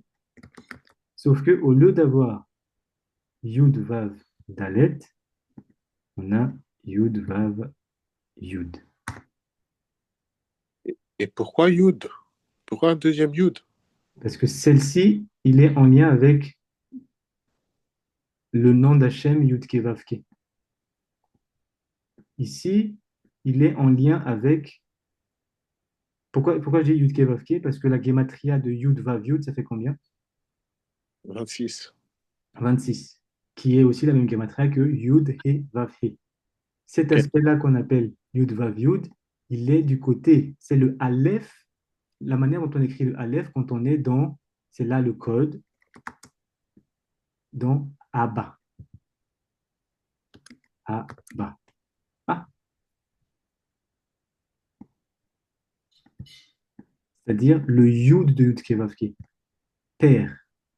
N'oubliez pas tout ce qu'on a vu avant, hein. C'est-à-dire que en fait, quand on va manger, on doit retrouver l'union parfaite entre Abba et Ima. C'est-à-dire, on va recréer, on va remonter tout ce qu'on avait vu à partir des 7 rois qui se sont brisés. On doit faire des tris, des tris, des tris, des tris, des tris pour arriver à ce que Abba et Ima puissent de nouveau être ensemble. Et c'est quand ils sont ensemble que là-bas, à Yagadosh, il disait qu'il y a les orotes qui était en fait à l'origine quand il n'y avait pas de brisure. On aura atteint ce niveau-là lorsque on rajoute, pardon, pas on rajoute, on fait le travail de l'union, de connecter Abba et Ima. Donc, si Yud, Vav, Dalet, Yud, Vav, Yud, c'est Abba, Yud, Vav, Dalet, du coup, c'est la forme de la lettre Aleph, mais au niveau de Ima. Est-ce que c'est bon? Hmm. Je sais que c'est un peu technique, mais en fait, il faut juste revenir à tout ce qu'on a dit au tout début. Parce Et que donc, Ima, oui, c'est 20. Ima, c'est 20. Ima Kolel, c'est 21. C'est le nom Yekehe. D'accord, C'est Ehi. Je serai qui je serai. Ehi, d'accord, Ehi. Donc d'accord. ici, c'est Yud. Ok. Voilà. Ici, c'est. Donc je vais reprendre de nouveau. Ici, je vais prendre ici, c'est le même gematria que. Attends, je vais le faire quand même plus petit. Que le nom Yud et Vav. Et puis et. Et ici, c'est 20. Mais 20 plus le collèle de tout qui fait 21. Du coup, ce sera plus. Et, intéressant comme Aleph. Il ne faut pas faire l'Aleph comme ça. C'est pour le style, ça. Et qui est 20. Donc, c'est, donc là c'est bon. Vous voyez, maintenant, c'est bon la chose. Parce que c'est ça la base de la Kavana que Arya Kadosh va expliquer dans les livres et les références qu'il a dit. Donc, ça, c'est comme ça qu'on construit les Kavanot. Maintenant, Donc, et qui est là, on peut dire, c'est le nom. D'accord. On peut associer ça directement à Ima. oui, D'accord. c'est pas, on peut associer, c'est ça la lumière qui est dans Ima, lorsque elle est du côté, bon, ouais, parce qu'il y a aussi Elohim là-bas, mais ça, on n'est pas là pour le moment. Donc en fait, vous voyez, la Kavana maintenant, c'est quoi? Il dit, Kavanatohi letaken limtok ou les basem cham ben noir les gamré. Il faut dire, donc là maintenant, c'est la spécificité de Moussar Afriki. C'est le but, c'est de faire la réparation après, oui, je finis juste l'expression et je vous donne la parole à Rav Avraham Messon. Donc il dit, le but ici, c'est de réparer, adoucir et rendre bon, le faire sortir bon qui? Cham ben Noah. Cham, le fils de Noah, les gamerait totalement. Derrière Achilato Kede chez Ameach, Amoach, Yashfi Velo Tihiye Mushpa'a. Oui, on va traduire ça, mais oui, Rav Avraham Mesonké. Oui, je voudrais juste, je ne sais pas si à votre niveau c'est pareil, hein, mais il me semble que j'ai lu dans le Shara Kavanot Mhm, que Ekiye, c'est le nom de Yesod de Ima.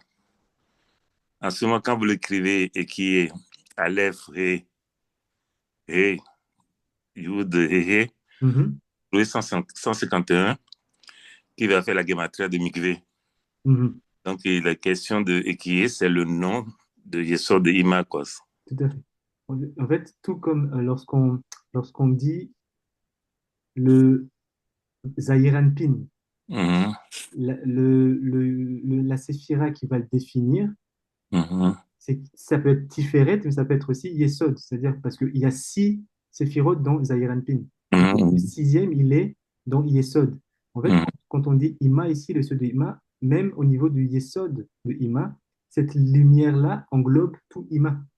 Comment c'est ça, tout à fait. Voilà. Donc, ce n'est pas en contradiction. C'est juste, D'accord. mais il faut bien préciser, comme vous avez dit, c'est que ici, à ce moment-là, c'est dans le Yes. On parle maintenant de sixième séphira de Ima, en C'est ça. fonction de Chesed, bien sûr.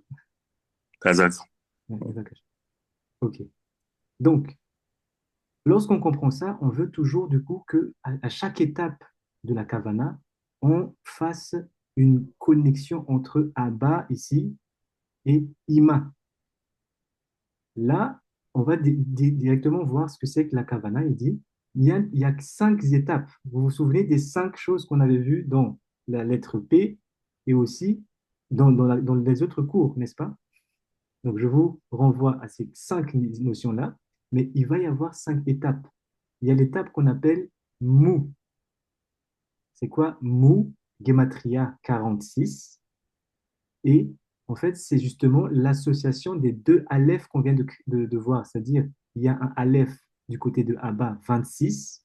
C'est pour ça qu'il est écrit ici, Gematria Chaf Vav 26. Et il y a un autre Aleph qui est connecté à Ima. On doit les mettre ensemble. Et là-bas, c'est Gematria Chaf.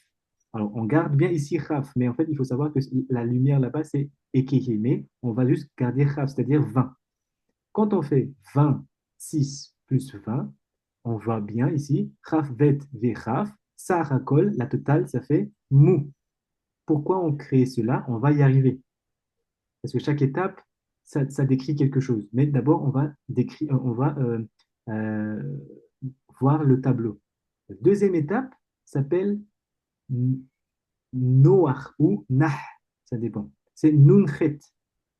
On l'appelle Nah ici, mais après, on va justement comprendre pourquoi on l'appellera Noach. Mais c'est quoi? C'est euh, euh, 58. 58. Voilà, 58, Daraba Abi Yochanan. Et ce 58-là, ça s'obtient avec une autre forme qu'on voit ici du coup, mais en fait, c'est une autre manière, une autre kavana, intention d'écrire le Aleph, mais en doublant le Vav. L'essence des Vav, ça veut dire quelque chose. Hein.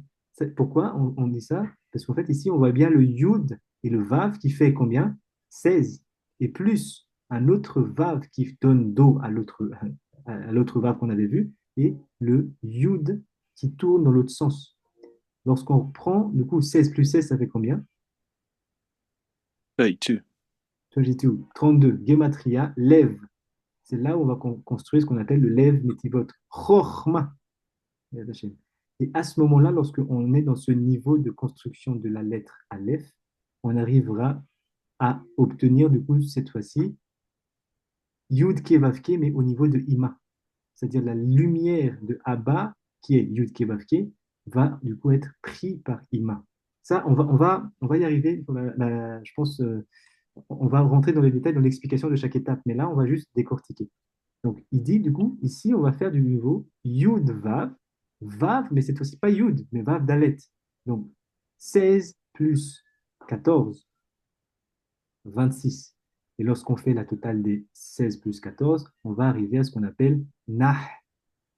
C'est le 58. Ça, c'est encore une fois, c'est le deuxième code. Troisième niveau, Lehem, le pain. Comment on obtient ce nom qu'on appelle Lechem? Ah, C'est tu voulais dire 10 plus 16, pardon, Rabin. Oui, oui, oui, Daraba. Et 10 plus 16. Oui. Ah, pardon, j'ai pas compris. Dans le milieu de... tu avais dit Ici? 16 plus 14, mais en fait, c'est 10. Oui, voilà, pardon. 10 10 et plus 16. 16, voilà, pardon, ça fait 26, pas 14 plus, parce que j'ai vu que c'était Ouais, non, non, Ok. ça arrive. Oui, oui. Donc, maintenant, pour obtenir le lechem, c'est-à-dire 78, c'est la gématrie mère, on va prendre quoi? Tous les kavanotes qu'on a construits dans la deuxième étape, c'est-à-dire Lev et Chafvav, 32 et 26. Donc, en gros, ça, on appelle ça quoi? Nar. En fait, le nar, on va le mettre, c'est Aleph là ou c'est Oroth là, dans Abba uniquement. Les deux sont dans Abba. C'est pour ça qu'on a ici, du coup, 58. Et on prend le Aleph de Ima. le Aleph, le premier on a décortiqué, c'est-à-dire 20. Donc, 58 plus 20, ça va donner 78, qui est la même gematria que l'Echem. En fait, donc là, juste, je vais donner une petite explication. C'est à ce moment-là que les neshamot, les âmes qui sont dans la nourriture on est en train de manger, ils vont se transformer en nourriture, c'est-à-dire l'Echem. Mais c'est le lechem là, c'est le pain spirituel. C'est, en fait, le pain, c'est l'archétype de la nourriture dans la Torah. Donc, en fait, ici, c'est un terme générique. Il faut pas vraiment imaginer le pain, ah, c'est le pain. Non, ici, le pain, c'est le repas. À partir du moment, comme dit Arié Kadosh et Ben Ishraï, que un repas nous a comment dire, empli le ventre et qu'on est rassasié, qu'on ne peut plus manger. Après, c'est-à-dire qu'on est rassasié, plutôt pas on ne peut plus manger. On est rassasié, on doit faire Birkat Amazon parce que c'est comme si on a mangé du pain, parce que c'était notre repas. Donc ici, le lechem, il ne faut pas le prendre uniquement en tant que pain, mais en tant que repas. C'est cette action-là, cette intention-là, qui va en fait enclencher le statut du repas qu'on est en train de manger en tant que lechem. On avait vu le code de l'Echem, ce sont justement les 3 niveaux de Oroth, de lumière qui sont sur Rochma, Bina et Da'at, qui sont en fait du coup Yud Kevavke, Yud Kevavke, Yud Kevavke, et ça fait aussi 78. Donc ici, le Lechem, c'est l'activation des lumières pour que notre mochin, notre cerveau, puisse recevoir les 3 Yud Kevavke. Oui, Rabbi Moshe Ken. Shalom. Quand on voit le mot Lechem, que ce soit dans les textes ou autre, il faut penser à subsistance, pas forcément à pain, Voilà. farine, c'est ça? Subsistance, on va dire, oui, oui, Subsistance repas. matérielle, Voilà, repas. repas. D'accord. Subsistance. Pas de On peut arbre. aussi utiliser subsistance, c'est pas de souci. À partir du moment où on ne se piège pas. On Ok, comprend je que vois. c'est le lechem, c'est subsistance, c'est le repas. Oui, exact. Donc, tous ces processus-là, on n'a pas pu les construire si on n'a pas en fait déjà activé ce qu'on appelle le mou et le nar. Mais ça, encore une fois, on va voir ça la semaine prochaine pour vraiment rentrer dans l'explication. Et après seulement, lorsque les nourritures vont être du coup transformées. Oui, oui, Rabbi Abraham Messorken. Excusez-moi, Mhm, dans le Shah HaKaranot, il me semble que c'est dans le Darush Vav, mhm, mhm, il est dit là-bas que la massa, c'est le sod de l'éhem. Vous vous rappelez? mhm, mhm, D'accord? Et en mangeant la massa, on va, au fait, adoucir les 3 Elohim qui sont dans la gorge. Est-ce que vous pouvez revenir, exactement. s'il vous plaît? Exactement ça. Oui. Est-ce que vous pouvez revenir là-dessus, s'il vous plaît? Merci. Ah, on revient sur cette notion-là. Oui, voilà. Parce D'accord. que je crois que c'est ça qui est là, puisqu'on retrouve Oui, son, c'est ça. C'est exactement. on En retrouve fait, son but, qui est oui. l'éhem, Mhm, mhm. les 3.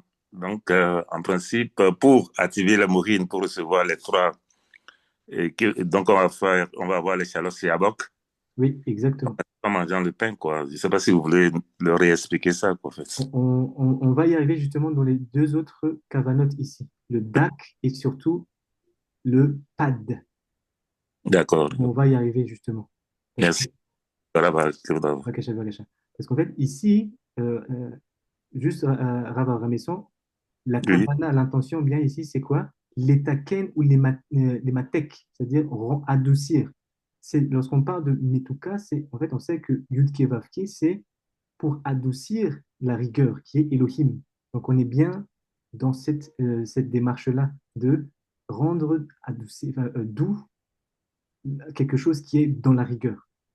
Et ça, c'est le but justement de la construction de toute cette cavanote-là, c'est d'adoucir la, la, la, comment dire, d'adoucir les mochines. De quoi? Dans notre corps pour être en fait apte à recevoir des neshamot qui sont dans la rigueur. Parce que quelqu'un, en fait, le neshamot des rechaim, les âmes des rachas qui sont dans les aliments, ils sont dans ce qu'on appelle la rigueur. Donc si rigueur plus rigueur, ça va faire encore plus de rigueur. Donc ça veut dire que si on faute directement, il y a des dîmes qui tombent. Le but ici, c'est que nous, on soit adoucis déjà de base, avant de manger. Il faut qu'on adoucisse tout ce qu'on a comme rigueur dans notre corps. avant d'intégrer une âme de rachat.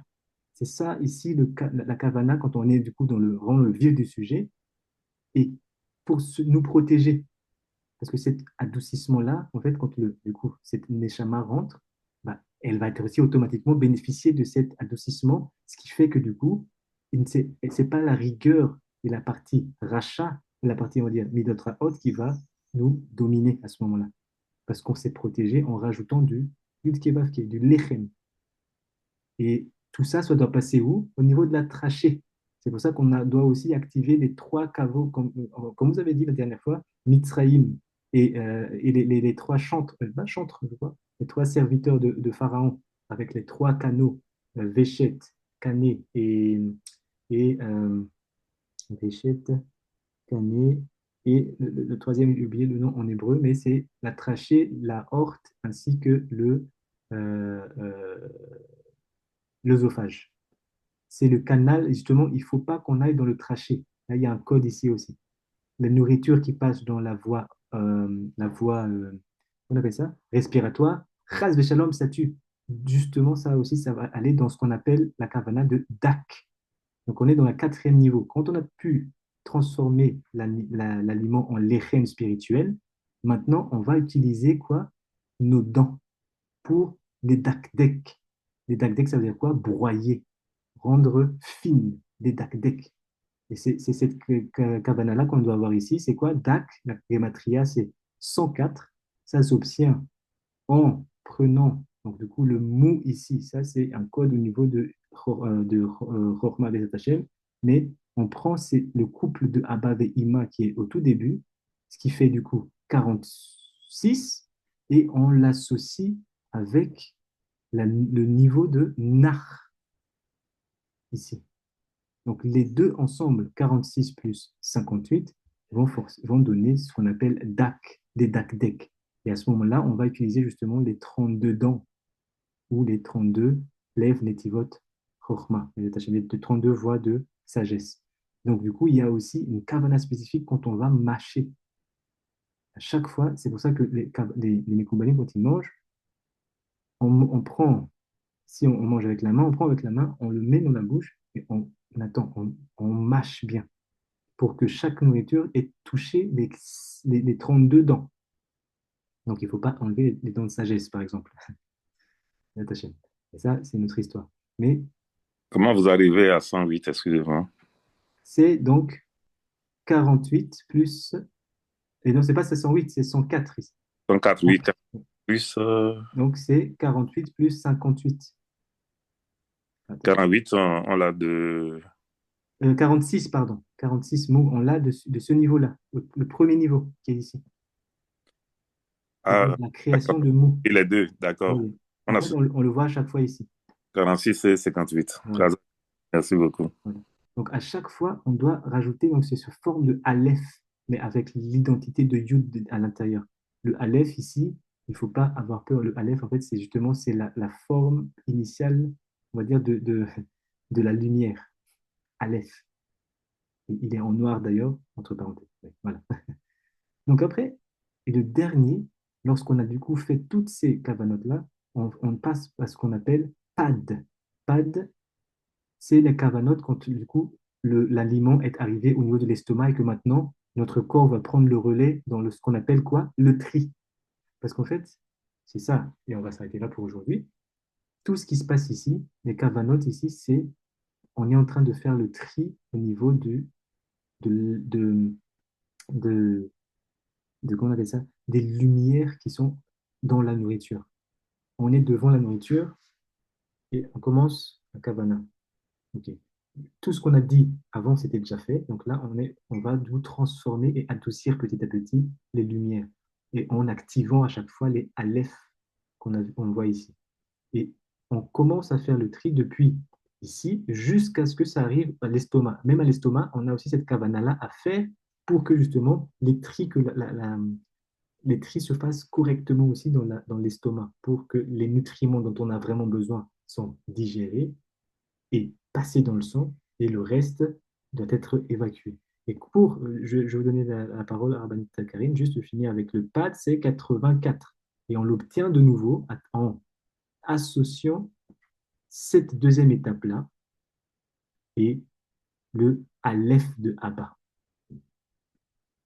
c'est-à-dire 58 plus 26, qui donne Pad. Et en faisant cela, on va regarder la semaine prochaine c'est quoi ces cohortes-là et surtout, qu'est-ce qu'on est en train de transformer à chaque étape. Vous voyez ici, quand on est en mou, il y a ça qui se passe. Quand on est en nach, c'est ça qui se passe. Quand on est dans lechem, c'est ça qui se passe. Dans dak, c'est ça qui se passe. Et dans pad, c'est ça qui se passe. Mais après, on rajoutera ça, c'est pas dans ces cavanotes ici, c'est des cavanotes de Nusar Afriki. Et aussi, ici, ce sont les 48 corottes qu'on doit aussi penser à un moment spécifique. Oui, Rabbanit Karine. Oui, mais en pratique, comment ça se passe? J'ai mon aliment devant moi, je vais faire la bénédiction et, et à chaque étape, je visualise mes corottes. Très bonne question. En fait, il y a deux écoles en tout cas quand les gens font de la Kavanata Akila. Il y a une école qui dit qu'en fait, on a besoin de le faire avant de manger une seule fois et c'est fini. Et la kavana, c'est de l'englober tout le temps de repas. Il y en a d'autres qui disent non, à chaque fois qu'on va ramener de la nourriture dans la bouche, il faut refaire chaque étape. Dans la manière dont on a reçu de Chifra Epinas, c'est un Chifra Epinas qui a reçu de ses maîtres, c'est plutôt au niveau, au début, avant même de dire la bénédiction. Par exemple, si on prend l'exemple on va manger du pain dans notre repas. On va faire donc Netilat Yadayim, on essuie et on ne parle plus. Mais c'est ça en fait la kavana. Pourquoi on ne parle pas? Parce qu'on doit avoir ces kavanotes-là en tête. Et c'est pour ça que si quelqu'un nous parle de choses qui n'ont rien à voir avec la kavanata achila, la loi dit en fait il ne faut pas parler. Pourquoi? Parce que normalement on devait faire ça. Mais parce que la Torah du Sod a été mise de côté, bah, du coup, on a juste gardé l'habitude de ne pas parler, mais en fait, on ne sait pas ce qu'on fait entre-temps. Est-ce que, du coup, on commence à Ok. mais non, la kavana se fait à ce moment-là. Quand on a élevé nos mains, on va maintenant faire la avoda, le travail. Et qu'est-ce qu'on sait? Quand le travail, on connecte ces Abba et Ima avec ces orotes-là. Et que ça doit nous aider à nous protéger, nous, et aussi à ce que nous soyons justement adoucis. Et que ce qu'on va manger aussi va être correctement trié au niveau spirituel et aussi au niveau du corps après. C'est tout ça, les kavanotes. Donc en fait, on fait comment? On a fini les Tinatadaïm, on s'assoit et on fait les kavanotes à l'intérieur de la tête, sans parler. Et après seulement, lorsqu'on a fini toutes les étapes, justement, du coup, ça, c'est en englobant du coup toute la nourriture jusqu'à ce qu'on ait fini de manger, on dit, OK, ça, c'est pour toute le zman, le temps. Et après, on va commencer à faire Mizmor les David, après Hamosi Nechem, on trempe 3 fois dans le sel, on mange et ça y est, on peut parler. Donc ça, c'est comme ça que ça se passe. Toda Rabba, parce que j'ai toujours su que faut surtout pas parler entre le Netilat Ladaim et manger le pain. Mais je savais pas pourquoi. Mais là, c'est Toda Rabba. Baruch Hashem, on va dire qu'ils ont eu le mérite de garder la pratique au niveau vraiment le plus simple, c'est-à-dire ne parle pas. C'est déjà bien. Il y a un mérite à faire, mais comme on dit toujours, lorsqu'on a ce pot-là, il faut qu'on soit l'excellence. On vise l'excellence. Mais même dans l'excellence, mais c'est ça ce qu'il fallait faire pendant ce temps-là, effectivement. Donc, la semaine prochaine, on va du coup vraiment décrire qu'est-ce qui se passe au niveau de la nourriture, au niveau des kavanotes, dans les 5 étapes qu'on avait vues. Les attachés. Bah, oui. Donc, pardon. Oui, donc oui, juste finissez à Karine et après Moshe, oui. Donc, je fais danser à l'intérieur de moi les corottes Yud Vav Dalet ou Yud Vav Vav Yud. En fait, il faut visualiser effectivement le Aleph, mais voilà. selon ces formes-là. Soit Yud Vav Yud, soit Yud Vav Dalet, soit Yud Vav Vav Yud, soit Yud Vav Vav. En fonction des étapes. Toda Rabba. Combiner cela en sachant que cette forme-là, c'est au niveau de Abba, cette forme-là. Et c'est pour ça qu'en fait, cette kavana atahila, on doit l'imprimer. Si on n'a pas encore l'habitude, en fait, le fait déjà de le voir comme ça. Je le vois, je sais qu'on est dans cette étape-là, ah, je sais c'est quoi le code de 46 mots à l'intérieur là. Je vois le Aleph, ça c'est celui de Abba, ça c'est celui de Ima. Tout ça, c'est ce qu'on fait justement avant de manger. Et au fur et à mesure, après, parce que ça ne change pas, la structure est le même, bah, du coup, à un moment, on commence à le savoir par cœur. Donc maintenant, ne soyez pas étonnés si, par exemple, on mange ensemble un moment et que le repas arrive, on ne va pas directement manger. Certains, on peut discuter, on peut faire des choses, mais en fait, la kavana, elle est là. Donc ça, c'est un niveau quand on est, voilà, quand on sait maîtriser l'outil. Mais si on n'arrive pas encore à cela, si on veut du calme, donc en fait, on ne répond même pas à la personne. Voilà, on fait comme ça. On se concentre vraiment en ayant fait toutes les étapes et après, on va la bénédiction, on y va. Et si on boit un verre d'eau dans l'après-midi ou n'importe quand, je, je, je le fais. Et Daraba, ça, le verre d'eau, c'est notre kavana. Ça va plus. C'est aussi 5 étapes, mais c'est les 5 étapes liées à Sefataim, Boumaf, les lettres qui sont au niveau mais ça, on verra ça. Ça, c'est les shtiya, c'est-à-dire la boisson, et pour le fait de boire, c'est une autre kavana. Ça, c'est la kavana à achila, manger. Et non pas. Toda, toda. Léat, léat. Oui, Rabbi Moshe Ken. Ben, regarde. J'avais posé au début la même question que Ravagnot. Mhm. Désolé s'il y a un peu de bruit derrière. Deux questions supplémentaires, deux petites questions. Ah là là. Ah voilà, je me sens par la tête. Bon, si admettons, je mange, admettons, je sais pas moi, un yaourt qui n'est pas cachère ou dont je ne suis pas sûr de la cache-route, Mhm. ou du pain que j'achète chez le boulanger, mais sans savoir si un juif a allumé le four avec lui le matin, etc., etc. Mhm. Est-ce que ces cavanotes, elles sont valables ou pas? Mhm. Le... Alors, les cavanotes, on va même pas en parler parce que déjà, il y a un problème si, lorsqu'on a compris toutes les constructions qu'on a fait avant, il y a un grand problème de manger, soit que ce soit le pain qui n'est pas, on ne sait pas, il y a un doute, il y a un safek de manger du pain, si on dit est-ce que ça a été éliminé par un juif ou pas, et aussi manger de yaourt. Donc déjà, au moins, on nous donne la possibilité de faire une kavala, une réparation au niveau du moment où on va manger la chose, vraiment. Parce que les autres étapes, on ne peut pas les maîtriser. Mais si, même en connaissant les autres étapes qui ne sont pas maîtrisées et qu'en ayant ces connaissances-là, et qu'on se retrouve encore du coup, ne pas à faire fi de tout ce qui a été dit, ben là, c'est en fait la kavana, on ne le fait même pas. Pourquoi faire de la kavana si on sait très bien qu'il y a un safek? Mhm. C'est comme c'est comment vous appelez ça? Zera, leva, ouais. C'est comme du Zera Levatana, hein. Mais si c'est une cavanote, c'est dans la marche avant, c'est pas. Enfin, pour la bracha, c'est au niveau du davar, mais la cavanote, c'est au niveau de la marche avant. Donc, est-ce qu'on peut considérer ça comme étant quand même Zera Levatala? En fait, la réponse était plutôt dans le sens de le cas que tu as porté dans la question, il est déjà invalide depuis le début. En fait, on ne pose même pas la question. Si on est encore dans le niveau de est-ce que je dois manger quelque chose alors que j'ai un safek, si c'est un juif qui l'a fait ou pas, on n'est même pas ici. On n'est pas ici. On est trop loin de ça. En gros, il faut manger cachère, mon frère. Mais maintenant, si tu as appris ça et que tu sais qu'il faut manger cachère, en fait, c'est là où en fait, la question peut, on va dire, en fait, c'est plus même cette question-là que tu vas poser. C'est ça, en fait, ce que je veux dire. Si tu arrives à ramener ce cas à maintenant, c'est qu'en fait, le problème déjà, c'est que la personne est encore en cours d'acceptation qu'en fait, il y a des choses qu'il ne peut pas manger ailleurs. Parce qu'il a compris justement tout ce qu'on a expliqué pendant 4 cours maintenant. Oui, bien sûr. De détri. D'accord. Et pour la deuxième question, elle m'est revenue. Est-ce que ça serait possible d'imprimer justement ces cavanotes et je sais pas, de les laisser dans une pochette plastique sur la table comme ça ou à côté de Oui, la oui, table comme ça dès qu'on mange.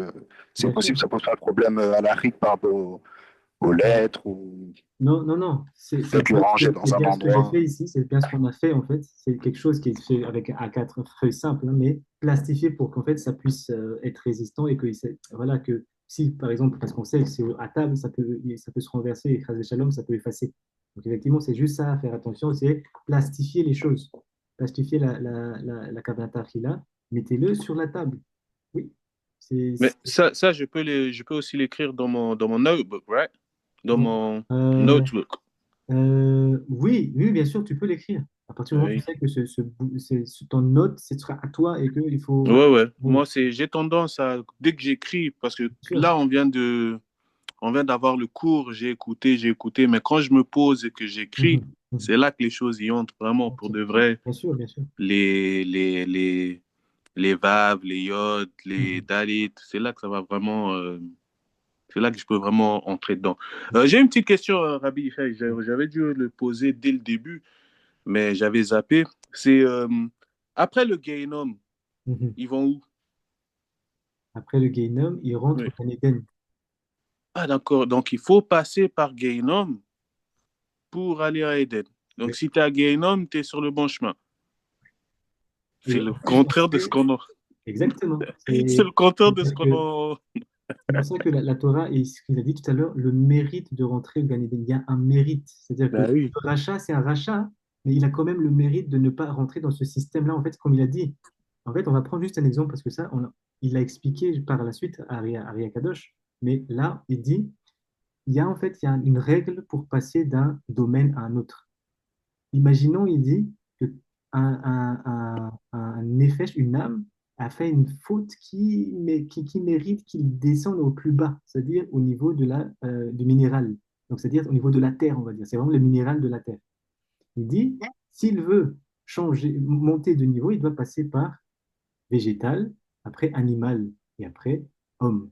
Donc, entre-temps, il y a peut-être 1000 ans, 2000 ans, 3000 ans, etc., 10 000 ans qui peut s'écouler. Alors qu'au Guinam, tu sais, quand tu as 12 mois et c'est bon. Et il explique comme ça. Si maintenant, cette âme-là, au niveau de minéral, donc dans la terre, il veut monter de niveau, il faut du coup, il faut qu'il y ait un moment, il y a une plante on sait que la nourriture de la plante, c'est le soleil avec la photosynthèse et aussi les sédiments de la terre. Dans la terre, oui, oui, les sels, Il y a tout des ça. cycles. C'est pour ça que l'importance des cycles et les nouvel an au niveau de l'arbre, par exemple. Pourquoi on fait nouvel an? Parce qu'en fait, c'est ces cycles-là qui permettent d'attirer les neshamot qui sont ici. On sait qu'à ce moment-là, il y a des neshamot, des âmes qui étaient au niveau minéral, ils vont rentrer au niveau végétal. Ils ont monté de niveau. Donc, ce n'est pas encore fini. Parce que le végétal, après, il doit donner, il faut qu'il soit dans un arbre fruitier, par exemple. Parce qu'on sait qu'on va le manger. Si c'est d'autres arbres qui poussent, donc il a été attiré par une autre arbre mais qui n'a pas de fruits, donc en fait, on ne peut pas le faire son tikkun. Donc, Il y a même aussi des minérales qui passent directement dans l'animal, les animaux qui bien aiment sûr, manger le sel, là. Et exactement. C'est après, nous, exactement on l'exemple fait. que Arya Kadosh prend. Il dit, en fait, on peut aussi sauter de niveau en fonction du mérite de l'âme. Si lorsqu'il est passé pendant les 10 000 ans, Chas v'Shalom, mais bon, l'âme, il est passé 10 000 ans dans un sédiment, et d'un coup, dans cette époque-là, il y a une vache qui broute l'herbe et qu'en fait, il a pris de la terre avec et il l'a ingurgité.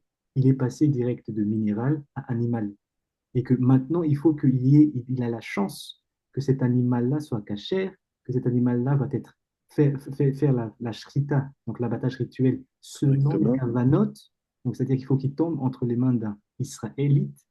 Si par exemple il a fait tout ça, mais que c'est pas entre la main de l'Israélite, ça veut dire que c'est retour à la case départ, parce qu'il va être mangé par des gens qui n'ont pas cette cavanote-là, donc il va retourner à la terre parce que désolé pour le terme, mais c'est les pessolettes, les restes qui vont de nouveau revenir à la terre. Donc, retour à la case départ. C'est pour ça que ça prend du temps. C'est tout ça qu'on appelle kafakela. Ce que Rabbanit Karine a donné comme définition là-bas, c'est des mouvements, c'est-à-dire il n'est pas maître de ce qui se passe.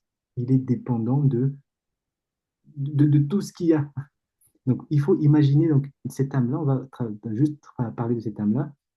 un âme qui était dans la terre, un animal cachère l'a mangé, Baruch Hashem, il se trouve que cet animal cachère, ce sont des Israélites qui possèdent. Maintenant, on va faire la shrita parce qu'il y a une fête où c'est Shabbat. Donc, Baruch Hashem, le shochet, celui qui fait la shrita, l'abattage rituel, il sait faire les kavanot nécessaires pour élever l'âme de l'animal, parce que maintenant il est devenu animal. Hein. Donc, il a fait correctement la shrita avec la bonne, les bonnes kavanot. Maintenant, il va manger aussi cette nourriture-là, cette viande-là, avec les bonnes kavanot. Donc, vous voyez que avec les bonnes kavanotes, et après, du coup, Baruch Hashem, il a été metuka, adouci. Et il va faire un avec l'homme qui l'a mangé. Et en étudiant la Torah sur cette table-là, il va l'élever à un niveau, au niveau de Abba et Ima. C'est ça le code ici, donc c'est-à-dire revenir à la lumière initiale. Et le code, parce que c'est pour ça qu'on dit le yichud de l'homme et de la femme, des mariés. Il se fait à Shabbat après Chatzot Laila ou à Yom Tov ou à Rosh Chodesh. Pourquoi? Parce que normalement, on était censé manger de la viande à ce moment-là. Donc, du coup, l'âme dans la viande est devenue un avec nous dans le Nefesh. Ce Nefesh-là, lorsqu'il y a le Yichud, il va devenir quoi? Notre enfant. Ça, c'est le code. Baruch Adonai et Onam, Amen et Amen. Donc, si on ne s'est pas protégé, on sait quel enfant on va avoir. Ce qu'on a mangé, c'est ça qui va descendre dans l'âme de l'enfant. Est-ce qu'il y a des questions? Là, j'ai fait une. Il ne fallait pas parler de cela, mais bon, il fallait quand même le dire à part. Ah ouais, la dernière phrase là, c'est KO là. Donc, imaginez ce qu'on a mangé si on n'a pas de cavanot. Du coup, c'est ça qu'on a comme. C'est ça qu'on dit, on ne récolte ce que l'on sème. C'est pas par hasard qu'on dit ça. Ce que vient de manger, c'est ça qui va être, si on a le mérite de faire, du coup, en fait, vraiment, c'est ce tikkun. Donc, du coup, ça veut dire quoi? Il était sédiment directement animal, homme, et c'est comment il redeviendra en Gilgul homme, voilà, dans l'enfant qui va venir. Et après, il va faire les tikkun, tikkun, tikkun, tikkun, et remonter et faire les choses. Baruch Hashem. Est-ce qu'il y a d'autres questions? Donc, on verra la semaine prochaine, du coup, les détails de ces 5 étapes. Qu'est-ce qui se passe réellement lorsqu'on a ces cavanotes-là et lorsqu'on est en train de manger. Toda Rabba, Rabbi Moshe, Toda Rabba, Rabbanit Mama Rogaciel, Toda Rabba, Rabbi Ramazani, Toda Rabba, Rabbi Karim, Toda Rabba, Rav Avram Nesson, תודה רבה, Toda צ'יפחה. Rabba, Rabbi Yochanan, Toda Rabba, Papa תודה, Coco, תודה Toda רבה Rabba, רבינו. Rabbi Catherine, Toda Rabba, Rabbi Chabacueto et תודה רבה. Jean-Simon, Jean-Simon Mbemba. Toda Rabba, Laila Tov. Et on se retrouve du coup jeudi, Bezat Hashem, pour la suite, la fin de la Hot Tzadi et la suite avec le Hot Kouf, qui est en lien d'ailleurs les deux. Bezat Hashem. תודה. Laila Tov, תודה רבה, רבי ישי משה. Bezat Hashem.